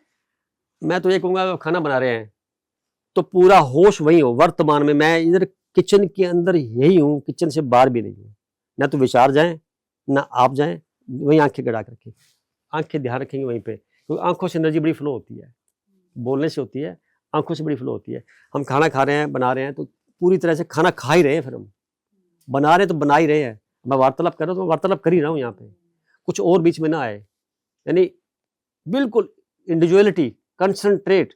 अब कंसंट्रेशन को बढ़ाने की बात आती है, मेडिटेशन का जो पहला चरण है वो क्या होता है, हम लोग बैठने का अभ्यास करते हैं, जैसे मैंने बताया ना, 15 मिनट का, 5 मिनट का, 2 मिनट का, 1 मिनट का, ये आपके चॉइस का मैटर है। जितनी आपकी बॉडी की क्षमता है, जितना आपका शरीर अलाउ करता है उसके अनुसार अपने आप को खुद साध लीजिए। तो बैठने का तरीका कैसा भी हो पर कोशिश होनी चाहिए रीढ़ की हड्डी सीधी हो। ऐसा क्यों बोला जाता है? तो हमारी बॉडी का जो स्ट्रक्चर है उसमें 7 चक्कर होते हैं रीढ़ की हड्डी के ऊपर से नीचे के। तो नीचे से नंबर 1 2 3 4 7 यहाँ पहुंच जाता है। इन चक्रों को जागृत कुंडलिनी बोलते हैं। कुंडलिनी जागृत होगी उसका मतलब होता है एनर्जी का फ्लो जो है 7 चक्कर से चला गया। 3 चक्कर सभी के जागृत होते हैं पैदा होते ही। और जो चौथा चक्कर होता है वो न्यूट्रल होता है। फिर 3 चक्कर और ऊपर वाले होते हैं वो हमें खुद ध्यान साधना से जागृत करने होते हैं। होएंगे नहीं, करने होते हैं। जैसे पहाड़ पर चढ़ना हमें तो मेहनत ज्यादा करनी पड़ेगी, तो वो पहाड़ पर चढ़ने जैसा ही होता है। एक बार एनर्जी हमारी ऊपर चली गई, यहां आ गई, तो ये हमारा थर्ड आई बोलते हैं जिसको, यहाँ रंध्र होता है। एनर्जी इस चक्कर को भेद करके बाहर आ जाती है, फिर ऊपर से नीचे वापस नाभि पे आ जाती है। मूलाधार चलती है ऊपर तक, हमारे शास्त्र दल कमल होता है 7 चक्कर, वहां चलती है। ये छठे नंबर का चक्कर है। जैसे पहुंचती है फिर हमें गुंजन सुनाई देनी शुरू हो जाती है। जैसे बढ़ते हैं ना यहाँ पे हमारे को विशेष स्पंदन फीलिंग होनी शुरू। हाँ बिल्कुल। हाँ, जब 5-10 मिनट बैठ जाओ तो उसके बाद बॉडी अलग ही मेडिटेशन आप हल्के हो जाएंगे, हल्के हो जाती है, यानी हल्के हो जाएंगे। विचारों का जो बहुत बड़ा बम्बार्डमेंट हो रहा है ना, हाँ, वो रिलैक्स हो जाता है इंसान। तो आपको मैं अभी बोलूंगी एक लंबा गहरा श्वास लीजिए और धीरे धीरे छोड़ दीजिए। आप अभी रिलैक्स हो गए, अभी रिलैक्स हो गए। 1 मिनट ही आप श्वास ले लीजिए, पेट में भर के रख लीजिए, एक विचार भी नहीं आएगा। लेके देखिए, प्रैक्टिस कर लो अभी। नहीं, श्वास लेके पेट में भर लीजिए, 10 सेकंड तक रोकिए, 15 तक रोकिए। ये अभी आपकी क्षमता है, कितनी देर रोक सकते हैं। अनईजी हो जाता है इंसान है? वो तो अनईजी हो जाएगा। अनईजी होना प्रैक्टिस करो ना, उससे आपकी स्ट्रेंथ बढ़ेगी, आपकी स्ट्रेंथ बढ़ेगी। ये भी ध्यान का चरण है। एक विचार भी नहीं आएगा। श्वास छोड़ दो, सारा बाहर निकाल दो, फिर भी श्वास नहीं आएगा। श्वास के जरिए मानो मैं अंदर आ गया शरीर के, श्वास के जरिए मैं शरीर से बाहर चला गया। अंदर बाहर, अंदर बाहर, ये यात्रा कर लो, इस पे ध्यान लगा लो। श्वास महसूस करो, श्वास आ रहा है, जा कर रहा है, बाहर निकल रहा है।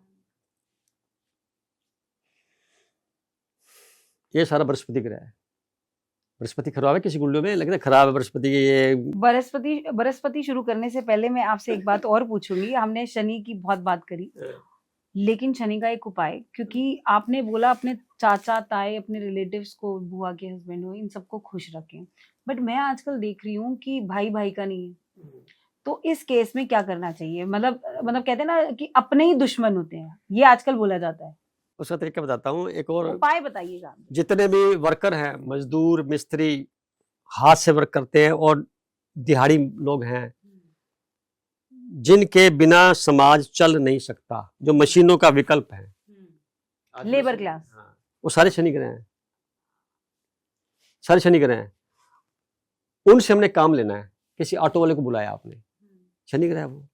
किसी रिक्शा वाले को बुलाया, और कोई सफाई वाला जा रहा है, कोई हमारे मेड लगी हुई है, हमारे लिए जो हमारे सहयोगी हैं, जो हमारे एम्प्लॉई हैं, सारे शनि ग्रह हैं, सारे एम्प्लॉय शनि। अब शनि ग्रह को आप ठीक करने के मंदिर जाएंगे क्या? आप इनकी भरपूर सेवा करिए, उनको फील भी होने नहीं दीजिए आप मालिक हैं। उनको बताइए मालिक कोई और है, मैं नियमित हूं। क्या हो जाएगा? आपके अहंकार को थोड़ा ठीक करना पड़ेगा, इतना ही होगा। परिणाम गजब के होंगे। उनकी सबकी आपके लिए भरपूर जान तक निछावर करने तैयार रहेंगे वो। तो लेबर क्लास की सेवा करना ही शनि का उपाय है। दूसरा, ये तो हो गया मनुष्यों में भी हम कर रहे हैं।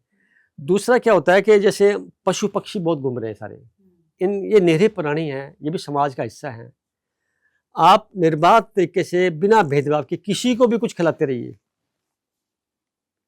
जो आपके अंदर इच्छा और ध्यान रहे, बिना किसी इंटेंशन के। मैं यहाँ वर्ड बोल रहा हूँ बार बार, किसी की मदद करनी है, इंटेंशन अगर रख लिया तो वो बेकार हो जाएगा। जैसे हमने किसी सहयोगी की मदद की, इंटेंशन से की मदद, मैं तेरे पे आसान कर दिया, या वो गलत हो गया। नहीं करना, मदद करनी। मदद का मतलब होता है अनकंडीशनल, कंडीशन कोई नहीं उस पर लागू होगी। और उनको भी खिला रहे हैं, ऐसे खिला रहे हैं जैसे मेरे खिलाने में मुझे खुशी फील हो रही है। आप देखिए देने से कितना मजा आता है।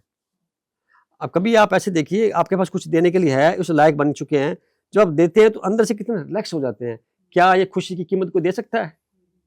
ये खुशी है स्पिरिचुअल, इसको बोलते हैं रिस्पेक्ट। कोई किसी से अगर तरीके से झुकता है, क्षमा यात्रा करता है, प्रार्थना करता है, कुछ करता है, तो 2-3 तरीके होते हैं। एक तो होता है रिस्पेक्ट, एक होता है रिगार्ड। रिगार्ड आप खरीद सकते हैं, रिस्पेक्ट नहीं खरीद सकते, वो हृदय से निकलेगी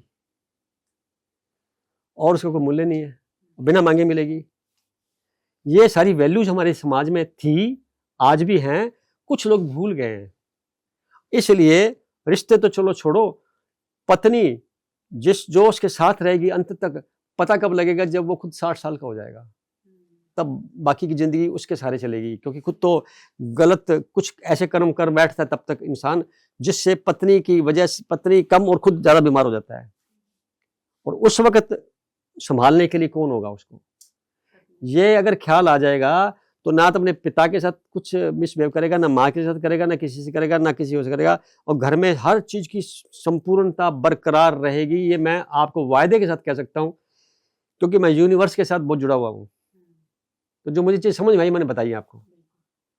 मैं किसी का आज्ञाकारी नहीं हो सकता और ना ही मैं किसी के दबाव में होता।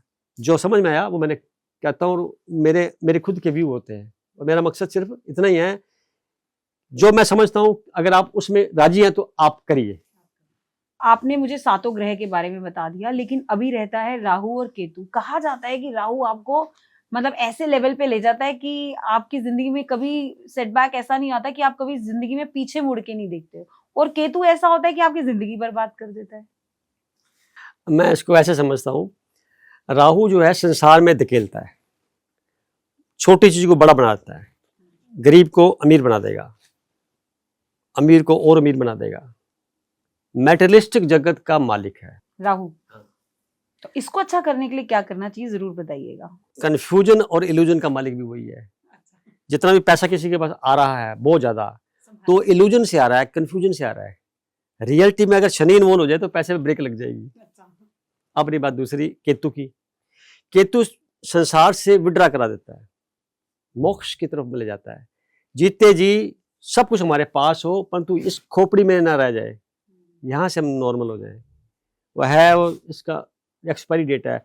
जो भी दिखाई दे रही है इस दुनिया में, जितनी भी चीजें, वस्तुएं, संबंधी, ब्रह्मांड, सारा का सारा अंततः धीरे धीरे लॉ ऑफ एंट्रोपी के तहत क्षय की ओर बढ़ रहा है। यानी सबकी एक्सपायरी डेट फिक्स है। रह जाता है जो बच के, वो उसकी एनर्जी जो कि चैतन्यता बोलेंगे, जो कि बोलेंगे एक light, point of light, energy, आत्मा, परमात्मा, जो भी नाम देना चाहें, एक प्रकार का जिससे बोलेंगे लाइवनेस, वो हमेशा रहेगा, वो शाश्वत है। जैसे मेरा शरीर पेरिशेबल है, क्योंकि रोटी सब्जी से बना हुआ है, माता पिता ने भोजन खाया था, उससे शरीर बन गया, और मैंने भी उसको खा के पाल लिया। परंतु जो मैं बोल रहा हूँ ये वो नहीं है। ये 98.6 डिग्री टेम्परेचर का एक एनर्जी का लेवल है। अगर उससे नीचे कम हो जाता है लेवल तो आदमी को बोलते हैं बीपी लो हो गया, और बढ़ गया तो कहे बंदा बुखार हो गया। 98.6 डिग्री सबका है टेम्परेचर। ये हमारे जो चिप लगी हुई है उसका टेम्परेचर है। शरीर तो ठंडा ही है, जब तक चिप इसके अंदर है, शरीर को कंडीशन किया हुआ है, चल रहा है शरीर। जिस दिन ये चिप बाहर निकल जाएगी किसी रूप के अंदर, जो दिखाई नहीं दे रही है, दृश्य है, शरीर को जला जाते शमशान घाट ले जाकर के। तो जब कहते हैं कि कोई अपनी जब डेथ होती है और बोला जाता है कि आपकी बॉडी को तो जला दिया जाता है, बट वो जो आत्मा राम होता है वो आपका जीवित रहता है। आत्मा राम एक यहाँ पे स्कल का पार्ट है, स्कल सॉरी जो बोन का पार्ट है यहाँ पे, उसको बताते हैं, परंतु वो एक उनकी मान्यताएं हैं। ये कोई यूनिवर्सल बात नहीं है। यूनिवर्सल बात ये है कि शरीर के अंदर क्या था जो निकल के चला गया, जो दिखाई नहीं दिया। और सुप्रीम डॉक्टर बोलता हूँ मैं परमात्मा को, वो इस शरीर से निकाल के दूसरे शरीर में डाल देता है, बिना चीरा फाड़ी किए, बिना खून का कोई कितना बहाए बाहर शरीर से निकल गया। वो अदृश्य चीज जब आई थी और चली गई, वो इस शरीर के अंदर थी, सारा रोल उसने अदा किया, शरीर एक साधन की तरह मानते हुए। तो मरा कौन? समाप्त क्या हुआ, शरीर, वो नहीं, वो तो अपना वही। हाँ, उसमें कुछ जो उसके मेमोरीज जो हमने कर्म किए हैं, इसको मैं थोड़ा सा और एक्सप्लेन करूं कार्मिक अकाउंट्स के तहत, तो वो कुछ कर्मों को जो पहले लेकर के आया था उसको उसने यहाँ पे निपटाया, तभी तो उसका जन्म हुआ, ये तो जन्म नहीं होना था उसका, और कुछ ऐड कर लिए। ये सिलसिला लगातार जारी रहता है। कब तक? जब तक इस बात का ध्यान नहीं रहता कि मैं अलग शरीर अलग। जब ये आभास हो जाएगा कि मैं अलग और शरीर अलग, उस दिन के बाद में कर्म साथ साथ के करेगा, ताकि पिछले कर्म सारे खत्म करेगा और नए कर्म बनाएगा ही नहीं, ताकि नया अकाउंट बुक बनानी नहीं मेरे को। तो बचा कुछ क्या रह जाएगा, अंत तक जाते थे सारा क्लियर करके दुनिया से टाटा बाय बाय करके जाएगा यहाँ। तो आप पूर्ण जन्म में बिलीव करते हैं? बिल्कुल करता हूं मैं, क्योंकि एग्जाम्पल है हमारे पास। कई आपने देखा होगा मीडिया जगत में भी कई खबरें हमने देखी हैं और कई साक्षात्कार देखे। पहले लड़का था तो लड़का ही पैदा हुआ दोबारा, लड़की थी तो लड़की ही पैदा हुई, यानी चेंज बीज का भी नहीं होता। ये मान्यता गलत मानता हूं मैं कि पिछले जन्म में कोई पशु था, पक्षी था, ऐसा नहीं है, या आगे जाके पशु पक्षी बनेगा, बिल्कुल नहीं हो सकता। जो जैसा बीज है वैसा का वैसा रहेगा, क्योंकि ये शाश्वत है। मैंने तो हमेशा ये सुना है कि जो मनुष्य जीवन है वो आपको एक ही बारी मिलता है। नहीं, ऐसा भी मैं नहीं कहूँगा। ये निरंतर विकास की प्रक्रिया चल रही है। आज से 50 साल पहले कंप्यूटर वगैरह हमारे हाथ में नहीं थे, कैलकुलेटर भी नहीं थे, बाद में सब हुआ। तो आने वाले टाइम में कुछ और होगा, एआई आ गया। अब तो आने वाला युग एआई का युग है। इससे पहले डिजिटल का युग, कंप्यूटर का युग वगैरह था। एआई का युग और भी कैसा होगा पता नहीं अपने को, अभी समझ से परे है, पर अच्छा या कुछ बिल्कुल आश्चर्यजनक होगा। तो एस्ट्रोलॉजर्स इस पे भी कोई स्टडी कर रहे हैं क्या? ये सारा राहु है, जो दिखाई ना देवे वो राहु। जो राहु का एक उपाय बता दीजिए जिससे लग्जरियस लाइफ लोगों की अच्छी हो जाए। हाँ, उसका तरीका मैं बताता हूँ। आप बड़ा बड़ा सोचिए, छोटा सोचिए मत। बड़ा, जिनकी हॉरोस्कोप में राहु जहां भी बैठा है, उस भाव से संबंधित जितने भी एट्रीब्यूट्स हैं उसकी प्राप्ति के लिए वो बड़ा बड़ा सोचे, छोटा नहीं। कोई बड़ा करेगा वो छोटा करेगा ही नहीं। अगर आपकी सोच छोटी रहेगी, मुझे घबराहट रहेगी, कॉन्फिडेंस का लेवल नहीं रहेगा, तो फिर आप काम छोटे छोटे करते गलतियां कर बैठेंगे। तो बड़ा सोचेंगे तो यूनिवर्स संभाल लेगा अपने आप, यूनिवर्स। केतु क्या करता है, उसको विड्रा करा के कहता है मेरे पास ठीक है, बस संतुष्ट हूं मैं, मुझे और आगे नहीं बढ़ना। नहीं, ऐसा नहीं बोलेगा वो, मैं संतुष्ट हूँ और मेरा जो सारा समय है ना, मैं अब इस संसार में ना लगा के मैं अपने पे, अपनी आत्मा की चेतना के संदर्भ में परमात्मा से मिलन के रूप में अपने ध्यान साधना में जाऊंगा मैं। वो एकांत प्रिय होता है। ये एकांत प्रिय नहीं होता राहु। राहु भीड़ का मालिक है, भीड़ को दल बल के साथ राहु, और ये एकांत कहीं।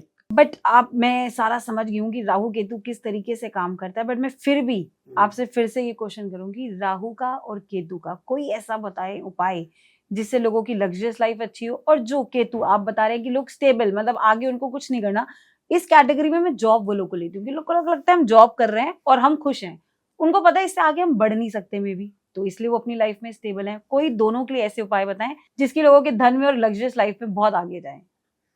राहु को ससुराल से जोड़ा जाता है और राहु को दादाजी से जोड़ा जाता है। केतु को ननिहाल से जोड़ा जाता है और केतु को नाना जी से जोड़ा जाता है। नाना, ससुराल, ननिहाल, और दादा और ससुराल।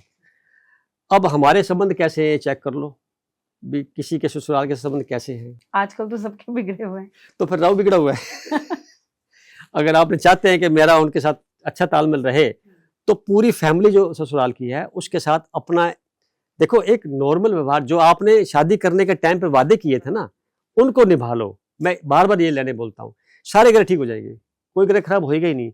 एक बात। दूसरी बात, जो स्थूल रूप से उपाय बताते हैं कि ये करो कि वो करो, तो राहु धुआं भी होता है। घर में धुआं कम से कम हो, अगर घर में धुआं बचा कम से कम किया, धूल कम से कम है, साफ सफाई आपकी है, तो राहु वहां पे कुंडली में कैसा भी क्यों ना हो, वो आपको परिणाम लगभग आपके अनुरूप देने के लिए बाध्य है। राहु को मैं गंदगी भी कहता हूँ। क्लटर, जहां पे गंदगी फैली हुई है, कचरा फैला हुआ है, बदबू आ रही है, फॉल गैसेस है, सर राहु है वो। इस चीजों को जहां पे लोग रह रहे होंगे वहां पे उनकी मानसिकता वैसी ही हो जाएगी। राहु शराब होती है, धुआं राहु का होता है। अब आप शराब का इस्तेमाल करेंगे तो राहु को आप ग्रहण कर रहे हैं, डाल रहे हैं।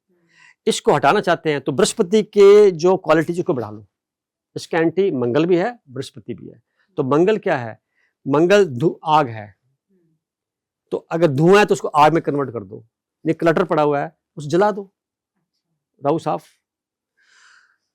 बृहस्पति सफाई, जितनी घर में सफाई, आप नोट करिए, जिस घर में जितनी ज्यादा सफाई होगी उस घर में धन धान्य और हर तरह की खुशियां मौजूद ज्यादा, जरूरत से ज्यादा होगी। पहला सूत्र यही है। तभी आपने देखा कुछ लोग बिल्कुल साफ सफाई रखते हैं और उन घरों में देखिए सारा कुछ शालीनता से मिलता है।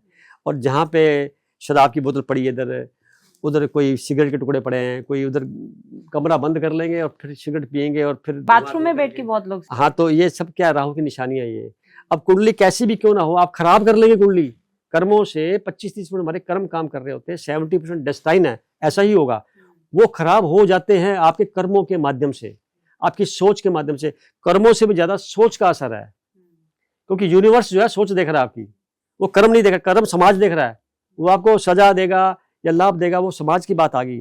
परंतु जो आपके सोच है, यानी नियति, जो आपकी इंटेंशन है, वो परमात्मा जिसको यूनिवर्स कहते हैं वो देख रहा है, डायरेक्ट कई कैमरों से देख रहा है, पूरी तरह से। यू आर बीइंग वॉच्ड, और वो अपने परिणाम ग्रह नक्षत्रों के माध्यम से आपको दिलाएगा। जब शनि की सरस्वती आ जाएगी, अब शनि की सरस्वती का पॉइंट है, मेन मुद्दा इसी वापस आ गया। मेन वहीं आ गए कि साढ़े सती को ठीक करने के लिए क्या करना चाहिए। अब शनि की सरस्वती 7.5 सालों की 2.5 साल का चरण होता है। जिस राशि के ऊपर चंद्रमा मौजूद होता है हॉरोस्कोप में, उसके एक राशि पहले और एक राशि बाद में, यानी लगभग 90 डिग्री, 30 डिग्री, 30 डिग्री, 30 डिग्री, तो 90 डिग्री का उसका ट्रैवलिंग होती है, ट्रांजिट होता है। अब किसको फायदा करेगी, किसको नुकसान करेगी, मैं ऐसा नहीं बोलूंगा। इसका एक ही काम है, पिछले 30 सालों में या जब तक आपका जीवन शुरू हुआ और जितना समय आए आप धरती पर, उसका आप लेखा जोखा वो जांच करने के लिए एक ऑडिटर की भूमिका निभाता है। उस वक्त मान लो आपने पिछले 30 सालों में बहुत अच्छे कर्म किए और आपको परिणाम अच्छे नहीं मिले किसी दूसरे ग्रहों की वजह से, जो आप एलिजिबल थे, या जाने अनजाने में कुछ गलतियां कर बैठे, तो वो क्या करेगा, भरपूर मात्रा में वो परिणाम आपको दे देगा इन 7.5 सालों में। परंतु किस में, कौन से चरण में देगा, पहले वाले में देगा कि दूसरे में, ढैया बोलते हैं जिसको, 2.5 साल ढैया, ढाई 3 7.5 हो गए। तो पहले 2.5, अगर उसके राशि का जो धरातल है, यानी वो मान लो मेष राशि का धरातल आ गया, तो मेष राशि एंटी है उसके, किसके, शनि के, मंगल की राशि है, तो उसकी फेवर की राशि आ गई शुक्र ग्रह की, तो आप खूब धन दाने कर देगा, पहले बार में कर देगा। दूसरे में मान लो सूर्य की राशि पे आ गया, तो भी उसके कंफर्टेबल नहीं है, तो भी वहां पे निश्चित परिणाम देगा। और सूर्य सरकार होती है, तो सरकार से नुकसान पहुंचा देगा उसको किसी न किसी रूप के अंदर। हाँ, कोई इनकम टैक्स रेट पड़ गई, कोई लफड़े पड़ गए, कोई आदमी को जेल भी हो गई, ये सारे उसी के परिणाम आते हैं, उसी दायरे में। शनि की सरस्वती के दौर चल रहा होता है, या ढैया चल रहा होता है, या उसकी तबियत भी बहुत लोगों की खराब होती है इस समय। हाँ, वो भी। अच्छा, ये सब कारण है। कुछ लोग बच जाते हैं बाई वर्चू कि अपने कर्मों का भुगतान नहीं दे पाते, चालाकियां कर लेते हैं, तरह तरह के उपाय कर लेते हैं, फिर शनि ग्रह उसके सेहत खराब कर देता है, खास और टांगे खराब करता है, और ऐसे घुन लगा देगा शरीर में कि वो धीरे धीरे तरसता जाएगा वो यहाँ से। तो ऐसे लोगों को क्या उपाय करना चाहिए? उपाय करना है, सबसे पहले क्षमा मांग लेनी चाहिए, जिससे के प्रति आपने कुछ गलत किया है। आपको शर्म आती है, नहीं मांग सकते हैं, यूनिवर्स से क्षमा मांगिए, प्रभु मुझे गलती होगी मेरे से, मैं आज के बाद कभी किसी को नहीं करूंगा और ऐसा नहीं करूंगा, तहे दिल से शुक्रिया करें। और तीसरा सबसे सशक्त उपाय बताता हूं मैं, सारे ग्रहों को, राहु केतु सब की बात कर रहा हूं, आप मेडिटेशन करना सीख लीजिए, क्योंकि डायरेक्ट उस यूनिवर्स से जुड़ जाएंगे आप, तो पूरे संसार को चलाने वाली सत्ता से जब जुड़ जाएंगे तो संसार को क्या बिगाड़ लेगा। तो उसके लिए ध्यान करना, फिर आ गया वापस घूम फिर के। ध्यान करने के लिए हमारे संसार में रह करके कमल के फूल के समान में रहना चाहिए। कमल का फूल कभी देखा होगा आपने, और उसकी डंडी की तो सब्जी बनती है भे नाम से, पंजाबी लोग खाते हैं, कमल ऊपर होता है, तो पानी उसको टच नहीं करता, पानी की मजाल नहीं है कि उसको टच कर जाए, ये हम कभी भी देख सकते हैं। पानी का लेवल बढ़ेगा, फूल और ऊपर उठ जाएगा। तो यही रीजन तो नहीं है जो बीजेपी आज के टाइम पे इतनी आगे बढ़ती जा रही है, क्योंकि उनका तो चिन्ह निशान ही कमल का फूल है। उनका कारण यह है, भारत का जो हॉरोस्कोप है उसका जो लगन है वो वृषभ राशि है 2 नंबर की, और 7वें नंबर पे 8 राशि है वृश्चिक राशि। तो मोदी साहब का जो कुंडली है वो 8 नंबर के ऊपर है, 2 नंबर के नीचे है, तो compatible to each other, compatible to each other. 2014 में जब पहली बार इलेक्शन पीएम के लिए संसद भवन के चले थे, तो मेरे छोटे भाई ने पूछा था कि भाई मोदी जी इन्होंने गुजरात में काफ़ी अच्छा काम किया है और ये कैसा कर पाएंगे। तो मैंने उस वक्त कुंडली जो मेरे पास उपलब्ध थी मैंने देख बोला, मैं क्या इनको हराना ही मुश्किल है। लेकिन कहा जा रहा है कि 2027 से पहले वो पीएम हट जाएंगे। देखिए मैंने उनको क्या बोला, मैंने कहा शनि की शर्त लगी हुई है इनको, और जैसे राइज कैसे कर रहा है, चीफ मिनिस्टर 30 बार बन गए थे वहां पे गुजरात में। मैं क्या ये जीतेंगे, और इनको फिर अपनी मर्जी से हट के जाएं तो अच्छी बात अपनी तरफ से, इनको हटाने वाला क्योंकि ये परमात्मा के द्वारा डायरेक्ट, क्योंकि इनकी जो कुंडली बता रही थी मंगल और चंद्र इनकी लगन में सामने बैठे हैं, तो बहुत पावरफुल योग बन जाता है। ये खुद अपनी मर्जी से चाहे तो चाहे, इनको कोई डेयरिंग नहीं है कि वो हटा देवे, क्योंकि ये बहुत ही क्रिस्टल क्लियर सोच वाले, निर्णय लेने वाले, दृढ़ निर्णय लेने वाले हैं। क्योंकि मंगल जब लगन में बैठता है, चंद्रमा के साथ हो, राशि भी उसको मिल जाए पानी वाली, तो वो वही करेगा जो वो चाहेगा। तो ऐसा नहीं कर सकते। तो इन द मीन टाइम क्या हुआ, फिर कुछ लोगों ने और बोला जीएसटी लागू हो गया, नोटबंदी होगी, ये होगा। मैं क्या यार, आपकी गलतफहमी हुई है, ये फिर आएगा, फिर आ गया, फिर आ गया, अब तो वो नहीं बोलते कोई, सब ठीक हो गया। मैं आपने दूसरा क्वेश्चन आपका कि 2027 से हटा देंगे, मैं यहाँ लैन बोलूंगा वो अपनी मर्जी से जाएंगे, माइका लाल उनको कुटाने वाला नहीं है। तो यानी कि और हटने के बाद भी वो इस भारत देश के लिए कुछ विशेष करने के पावर साथ में रखेंगे, ऐसा नहीं है। हटेंगे अपनी मर्जी से, मैं फिर लाइन बोल रहा हूँ, अपनी मर्जी से जाएंगे, उनको कोई नहीं हटा सकता। देश के प्रेसिडेंट बन जाएंगे, वो कुछ भी हो सकता है, कुछ भी कर सकते हैं। तो मतलब इससे ऊपर उठेंगे और वहां भी सुधार करेंगे। इनका एक ही नारा, सुधार। तो आपके हिसाब से अभी आगे भी मोदी जी का युग है, और राहुल गांधी का आपने कभी कुंडली देखी है? राहुल गांधी, प्रियंका गांधी का, उनका योग बनता है प्राइम मिनिस्टर बनने का? मेरी समझ में तो नहीं। दोनों का ही नहीं। क्या समकक्ष हो सकते हैं, परंतु भारत की जनता अच्छा और बुरा देखने में सक्षम है, और ये भी सक्षम है कि कौन किसी प्रकार के कार्यों में कैसे निपुणता में आगे जा सकता है। पार्टी के हिसाब से तो कुछ भी किया जा सकता है, हमारे देश की प्रथा, कुछ भी अनपढ़ भी लोग बन जाते हैं बहुत कुछ।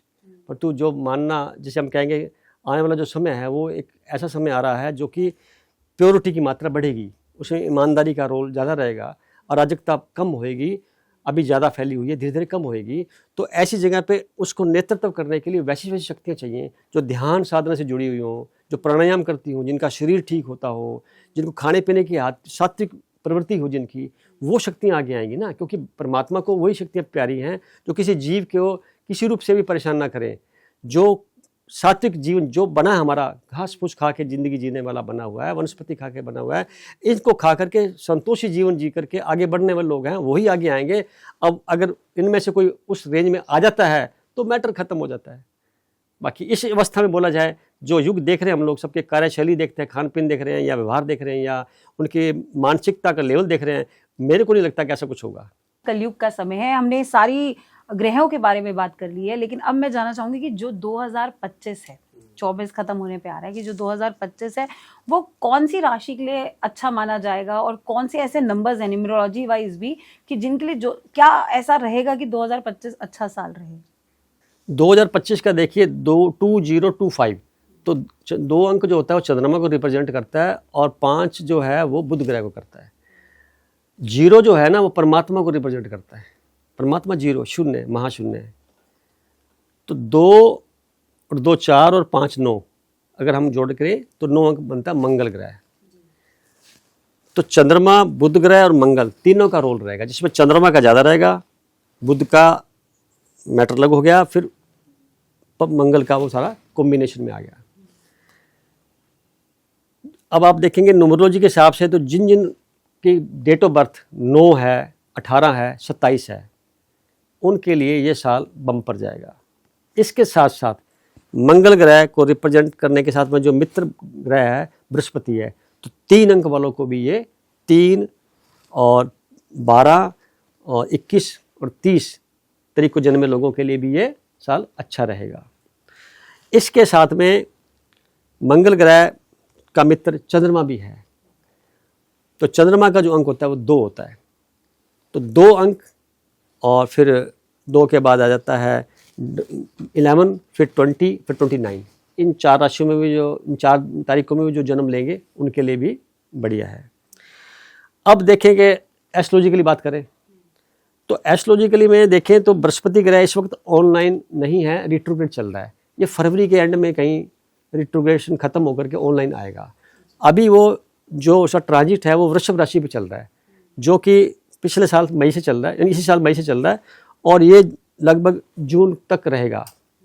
वहाँ से फिर इसका ट्रांजिशन होगा मिथुन राशि में। मिथुन राशि बुध ग्रह की, अब यहाँ हम बात करें 2025 5 अंक बुध ग्रह का, तो वहाँ जाकर के मिथुन राशि वालों को बेनिफिट होगा। मिथुन राशि में बैठ करके जब वो देखेगा अपनी 5वीं दृष्टि से और 9वीं दृष्टि से 7वीं दृष्टि से जो जो राशियाँ अफेक्ट करेंगी उनके एट्रीब्यूट्स को बढ़ा देगा वो। इसके साथ में 29 मार्च के आसपास 2025 में शनि ग्रह अभी जो चल रहा है अपनी खुद की मूल त्रिकोण राशि जो उसकी कुंभ राशि है उसे शिफ्ट करके वो बृहस्पति की राशि पर यानी मीन राशि पर आ जाएगा। वहाँ पे वो 2.5 साल रहेगा। इस दौरान जिन जिन लोगों की शनि की सरस्वती लगी हुई थी मकर राशि को, उनकी खत्म हो जाएगी। वो समय बुरा समय खत्म हो जाएगा। मैं बुरा शब्द मैं नहीं बोलता, बुरा अच्छा बोलता ही नहीं मैं। शनि सरस्वती मतलब उनका ऑडिट चल रहा था। ऑडिट का मतलब होता है आपने जो कार्य किए हैं उनका अच्छा बुरा जो भी किया उसका हमें जांच कराइए, हम आपका ऑडिट करना चाहते हैं। अगर यूनिवर्स करता है ये सारा audit। हाँ, यूनिवर्स आपस में करने वाला कोई है। हम लोग जब अच्छा कर्म करते हैं तो बोलते हैं मैंने कर दिए, और ख़राब हो गई गलती से या जानबूझ के तो किसी और पे ब्लेम लगाते हैं। हमें आदत बाहर देखने की ना, इसलिए तो ईमानदारी से इसी पे हम अपने आप को चेक करें, अपने आप को चेक करें क्या कर सकते हैं। तो वहाँ पे ऑडिट होता है। इसलिए किसी का मान लो किसी ने किसी का हक रख लिया, किसी ने किसी से कुछ ले लिया, दिया नहीं पाए, तो वो वापस उसको प्रकृति किसी और तरीके से देगी, भरपाई करेगी, निश्चित करेगी। ये प्रकृति का बहुत बड़ा वायदा है, प्रॉमिस है पूरे यूनिवर्स का कि मेरे लिए आप 1 मिनट लगाओ, भरपूर कर दूंगा मैं कई मिनट से वापस आपको, उससे अच्छा जो आपने सोचा भी नहीं है। पर जो आप अनइंटेंशनली आइए, इंटेंशन से आओगे तो इंटेंशन संसार में रह जाएगा, ऊपर नहीं पहुंच पाएगा। अब मैं बात कर रहा था इसकी, तो वो शनि ग्रह जब उसमें क्रॉस करेगा मीन राशि पे, चूंकि मीन राशि है जल तत्व, कुंभ राशि है वायु तत्व, तो वायु तत्व में तो प्रधान था ही वो। तो शनि की शर्त थी उनको खत्म हुई मकर राशि वालों को। शुरू किसको हो जाएगी? कुंभ राशि वालों को। साथ में मेष राशि वालों को शुरू हो जाएगी। 2 राशि को शुरू हो जाएगी, 2 खत्म हो जाएगी। तो ऐसा करके वो उनके लिए साल, अब उनका अच्छा बुरा तो मैं क्या बोलूंगा, मैं इतना बोलूंगा मेष राशि वालों के लिए, क्योंकि मेष राशि किसकी है? मंगल ग्रह की, और शनि और मंगल का आपस में विरोधाभास होता है। तो उनका स्टार्ट का जो 2.5 साल है ना, वो नॉर्मल तरीके से थोड़े कमजोर जाएंगे। बाद के नंबर 2 पे जब शनि का, जब नंबर 1 पे शनि आएगा अगली बार 2.5 साल के बाद में, तो वृषभ राशि को वो फिर भरपूर करेगी, यानी फिर वो उनका फायदे का समय हो जाएगा। इसी प्रकार आगे बढ़ते क्रम में होता है इनका, राशियां मित्र और शत्रु बताते हैं विरोधाभास के तौर पे, तो उनके अनुसार इनका परिणाम देखा जाता है। तो राशि सारी अच्छी हैं, कोई खराब नहीं है। बताने का तरीका थोड़ा सा हो सकता है शब्दों का, किसी के पास कैसा जखीरा हो, शब्दकोश कैसा हो, बता देता है। मेरा मानना है ज्योतिष के माध्यम से लोगों को डराना नहीं चाहिए, उनको बड़े प्यार से उनके कर्मों के प्रति सावधान करना चाहिए, और उपाय के तौर पर उनको परिवार के मौजूद सभी सगे संबंधियों का सच्चाई और ईमानदारी से व्यवहार करने की सलाह देनी चाहिए। साथ में जीवित जो लोग हैं, पशु पक्षी हैं, पूरा वायुमंडल है, उनके प्रति सब, अगर आप कचरा फैलाना शुरू कर दोगे तो आप अपना शनि भी खराब कर लोगे, राहु भी खराब कर लोगे। मेरी तो कन्या राशि है, आप मुझे ये बताइए कि कन्या राशि के लिए 2025 कैसा रहेगा? कन्या राशि बुध ग्रह की इसका रिप्रेजेंटेशन होता है। अब बुध ग्रह और शनि आपस में मित्र हैं, और ये साल भी आपका अच्छा गया है, जो ये पिछला बीता है साल, हाँ पिछले 2.5 साल, 17 जनवरी 2023 से लेकर के अब तक का समय आपका ठीक चल रहा है। आने वाला जो समय आएगा, आपकी राशि को शनि ग्रह 7वीं दृष्टि से देखेगा, तो वहाँ पे सेंसर लगाएगा। सेंसर का मतलब आप अभी जो कार्य कर रहे हैं उसमें एक फिल्टर लगाएंगे, ये करना है, ये नहीं करना, इसको ऐसे करना है, फिर इसको ऐसे करना है, कांट छांट करेंगे, वो समय आपका शुरू होगा।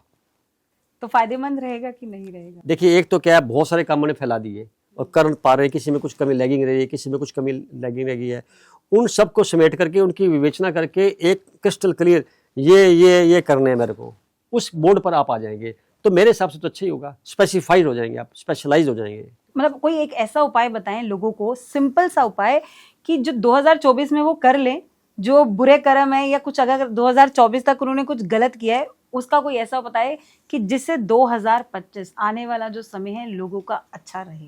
देखो, न्यूमरोलॉजिकली 9 अंक आया तो उस मंगल का मालिक है। मंगल लगभग कई कुंडलियों में ठीक नहीं होता, तो उनके संबंध ठीक नहीं होते।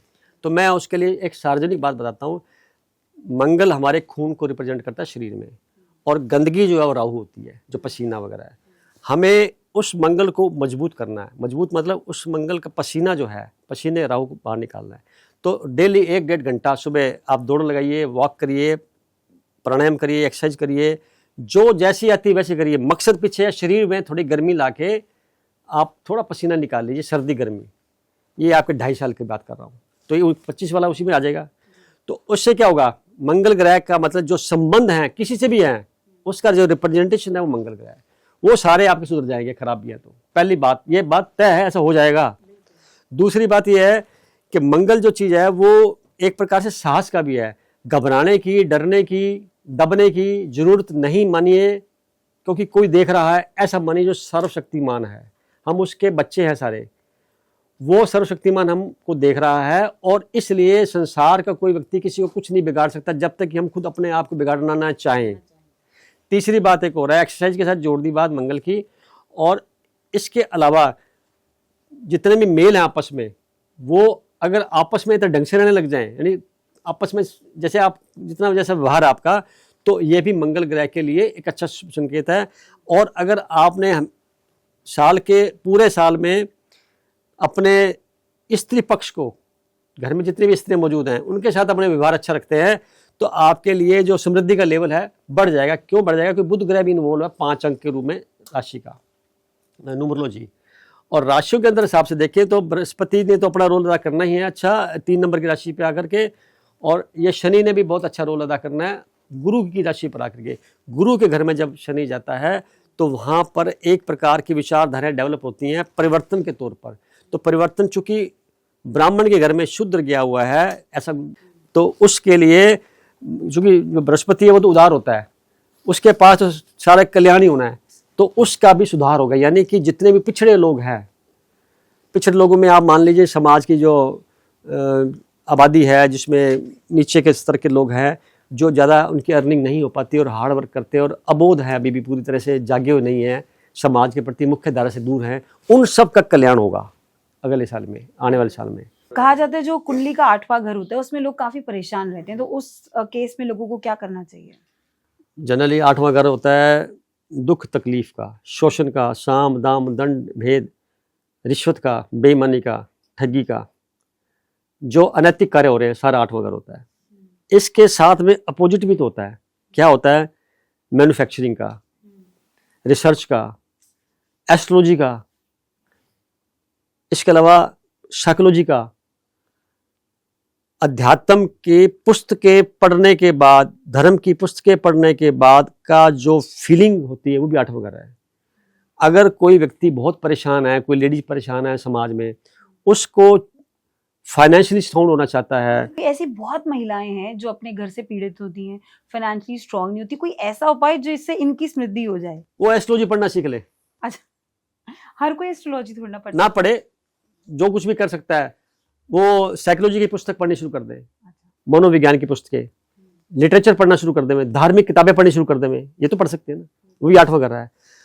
पुरुषों के लिए कहूंगा कोई मैन्युफैक्चरिंग यूनिट खोल ले, कुछ ना कुछ नया काम, रिसर्च करनी शुरू कर दे, तो 8वें घर के दोष खत्म। 12वां घर होता है जेल जाने का, हॉस्पिटल जाने का, उससे बचना है। कैसे बचा जाए? मतलब जेल जाने से भी बचा जा सकता है? हाँ। क्योंकि गलत कर्म किया, कुछ गलत किया होगा तभी इंसान जेल जाता है। आप मेडिटेशन करना सीख लीजिए, वो आकाश तत्व है, वो सारा जुड़ जाएगा आपके साथ, वहां से बरी हो जाएंगे। और मोटी बात और बताता हूँ जो सबके लिए जरूरी है, कितने भी गलत काम पहले हो गए हों, आपको याद नहीं है, भूल भाल गए, इस जन्म में रह करके मेडिटेशन करना सीख लीजिए, डायरेक्ट यूनिवर्स से जुड़ जाएंगे, तो पिछले सारे कर्म आपके कंबस्ट हो जाएंगे। एक ऐसा मैंने वीडियो वायरल होता हुआ देखा कि 2025 का जो समय है वो वैसा समय बन रहा है जिस समय में महाभारत हुई थी। क्या ऐसा योग है या ये सिर्फ एक मतलब फेक वीडियोस वायरल हो रही हैं? शनि ग्रह हर 30 साल के बाद में राशि परिवर्तित करता है, तो घटनाएं रिपीट होती रहती हैं, परंतु पात्र बदल जाते हैं। घटनाओं का स्वरूप लगभग वही रह जाता है। आज के युग की बात करें इस वक्त की, तो 50 से 60 जितनी भी कंट्री हैं उनमें युद्ध चल ही रहा है, प्रोक्ष और अप्रोक्ष, डायरेक्ट और इनडायरेक्ट चल रहा है। और कितने लोग इसमें मर रहे हैं, बिना मतलब के निर्दोष लोग मर रहे हैं।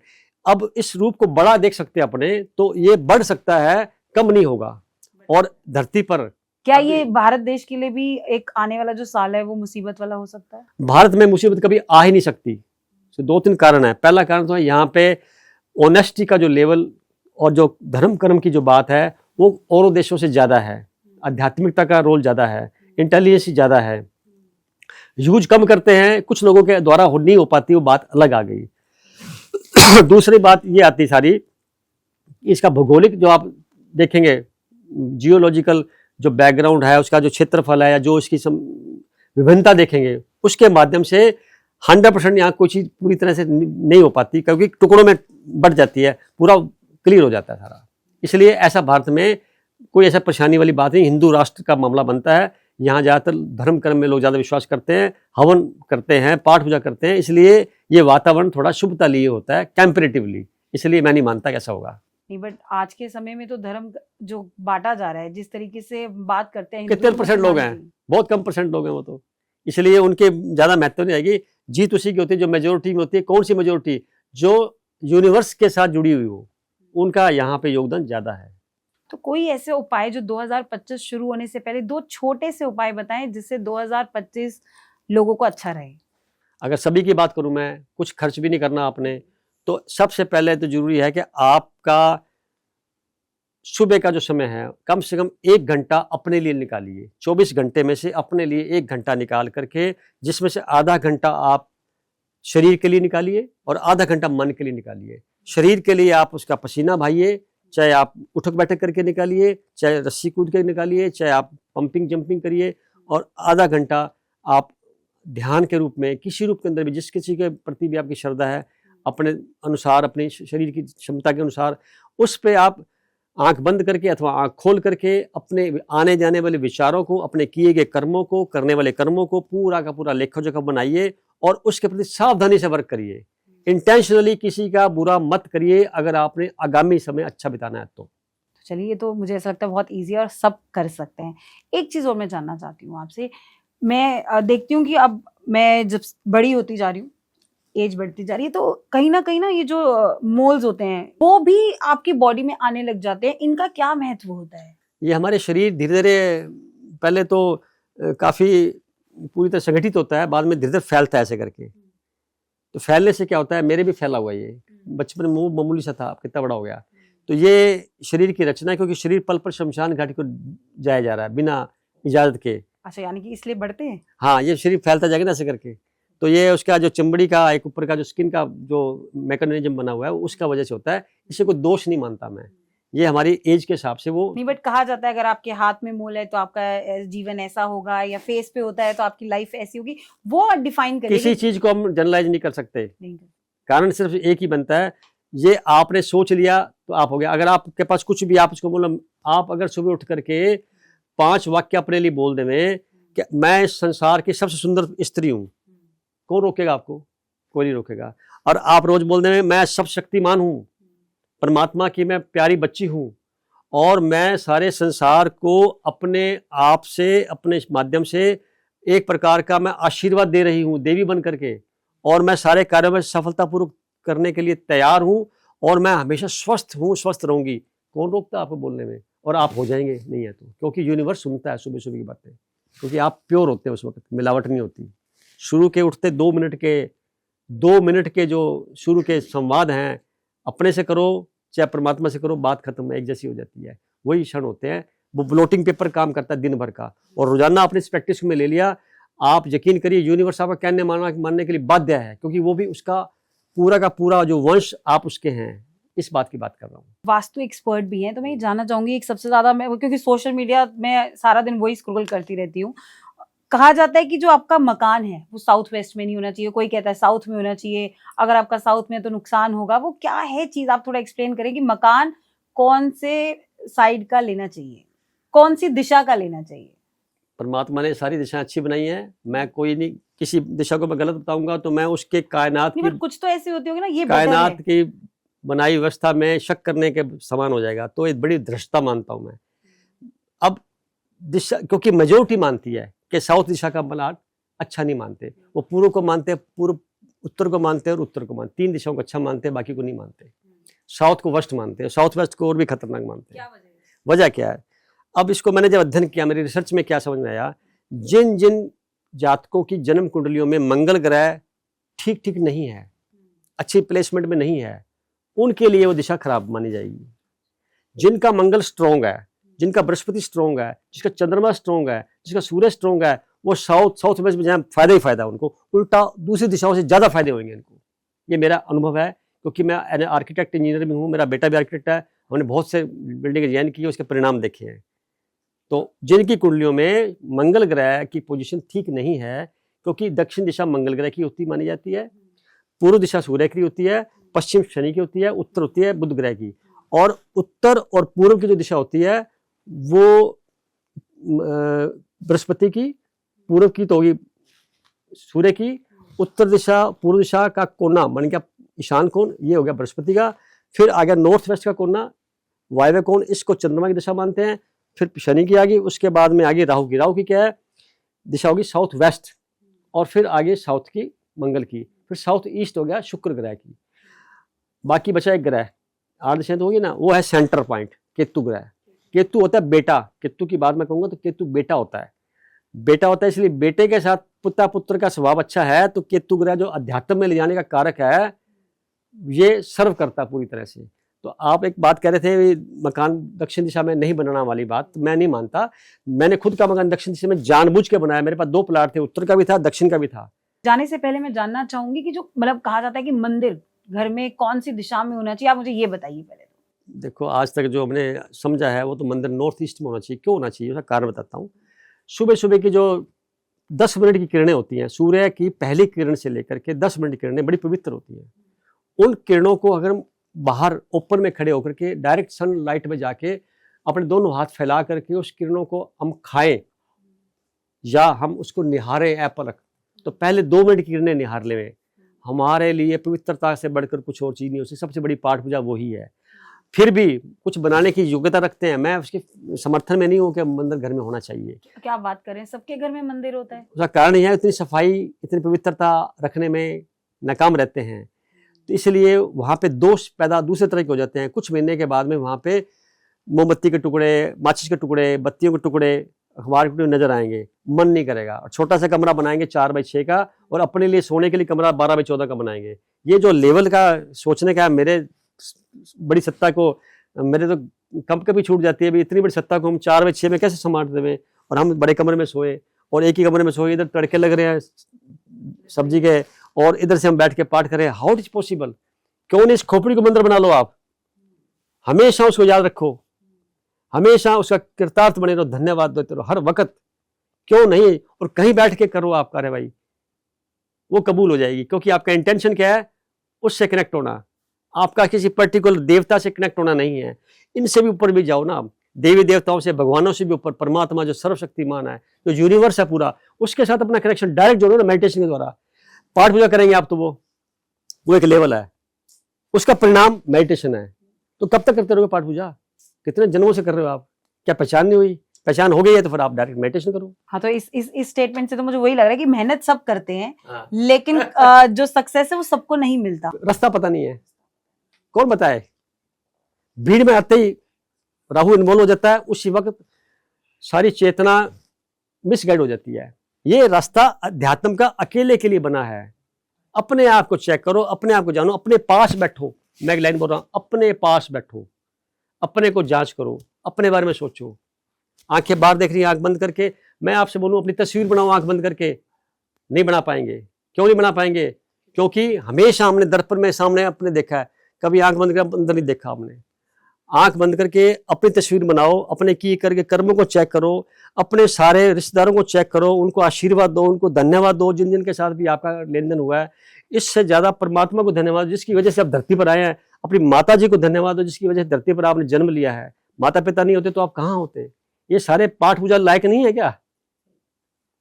इन सब को भूल करके मूर्ति पूजा, पाठ पूजा, इन सब के मैं फेवर में नहीं हूं। तो कबीर जी 500 साल पहले बोल के गए थे कि पत्थर पूजने से पहाड़ भगवान मिलता है, तो पहाड़ को पूज के आता हूँ। ये बात समझ में नहीं आई क्या अभी तक? एक लास्ट मैसेज हमारे दर्शकों के लिए, हमारी टीम के लिए। मेरा सबको सादर प्रणाम के साथ ये कहना है कि आज मैं धन्यवाद देता हूँ सबको कि मुझे आपने चांस दिया यहाँ पे आकर के मेरे जो कुछ व्यक्तिगत विचार जानने का। मेरा मकसद सिर्फ यही था, जो मेरे अनुभव है जीवन भर के, जिसके ऊपर मैं एंडोर्स करता हूँ, और उसके साथ साथ पूरे मानव जाति के लिए दुआ करता हूँ कि सब लोग जीवन खुश रहे हमेशा की तरह। इन ग्रहों का, इन ज्योतिष का, वास्तु का रोल अपनी जगह पर है। इन सबसे ऊपर जो इसको जिसने क्रिएट किया है, हमारा कनेक्शन अगर उससे हो जाए तो ये सब नीचे रह जाएंगी बातें। और आपका बहुत विशेष धन्यवाद। आप राजस्थान से स्पेशली मेरे शो के लिए आए, मेरा आपको बहुत बहुत प्रणाम। और दूसरा जो टीम लगी हुई है, आपकी बड़ी प्यारी टीम है, बड़े तन्मयता से कार्य को लगे हुए हैं, काफ़ी देर से देख रहा हूँ। आपके कैमरामैन हैं, आपके मैनेजर हैं, आपके साथ में वर्कर सहयोगी साथ में हैं, और इसके साथ जिन्होंने इस कार्यक्रम को आयोजन करने के लिए प्रतीक जी सचदेवा जी ने मदद की है, मुझे प्रेरणा दी है और आयोजन किया पूरा। और इसके अलावा और भी जुड़े तमाम टीम के वर्कर्स के लिए मेरा तहे दिल शुक्रिया। मैं चाहूंगा सबका जीवन सफल हो और 2025 बहुत शानदार रहे। बिल्कुल सुरेश जी, मतलब आपने जो आज हमारे पॉडकास्ट में सब बताया वो बहुत ही डिफरेंट था, क्योंकि आजकल जो एस्ट्रोलॉजर्स या जिस तरीके से लोग आके बस अपने उपाय बता रहे हैं और ऐसे ऐसे उपाय बता रहे हैं, बहुत जेनेरिक हैं, लेकिन इन्होंने जो मैसेज दिया है आज हमारे पॉडकास्ट कॉफी अनफिल्टर्ड पे, वो यही है, मेडिटेशन, अपनी फैमिली वालों का साथ, अपने रिश्तेदारों का साथ, उनकी रिस्पेक्ट करना, उनके साथ अच्छे व्यवहार करना और अपने कर्मों को अच्छा करना, यही इनका एक मैसेज है। और मुझे ऐसा लगता है अगर ये 3 चीजें अगर अपनी आप लाइफ में ले आएंगे तो कहीं ना कहीं 2025 आने वाला साल बहुत अच्छा होने वाला है। मैं आपका धन्यवाद करती हूँ कि आप मेरे पॉडकास्ट में आए, बहुत धन्यवाद करती हूँ कि आपने कहीं लोगों का आज ऐसे भ्रम तोड़े हैं कि ये करने से या वो करने से, आप ऐसा करोगे तो आपकी लाइफ चेंज हो जाएगी, आपकी लग्जरियस लाइफ हो जाएगी। वो ऐसे जो जिस तरीके के उपाय आजकल ट्रेंड कर रहे हैं वो अपनी जगह होंगे, बट जो इनका कहना है कर्म धर्म, अपने माँ बाप की सेवा, यही जीवन का एक लक्ष्य होना चाहिए। अगर आप इसको फॉलो कर लेंगे तो आप अपने जीवन में कहीं ना कहीं आगे बढ़ेंगे। सो इन्हीं शब्दों के साथ बहुत बहुत धन्यवाद। Do watch our show full podcast on our YouTube channel Coffee Unfiltered. Subscribe करना मत भूलना, और मैं तो रिक्वेस्ट करूंगी आपसे भी कि आप सोशल मीडिया पे आए सर, ताकि आप लोगों के जो भ्रम है उसको भी हटा सके और आपकी जो नॉलेज है लोगों तक पहुंच सके। Thank you so much everyone watching us. Bye bye, take care.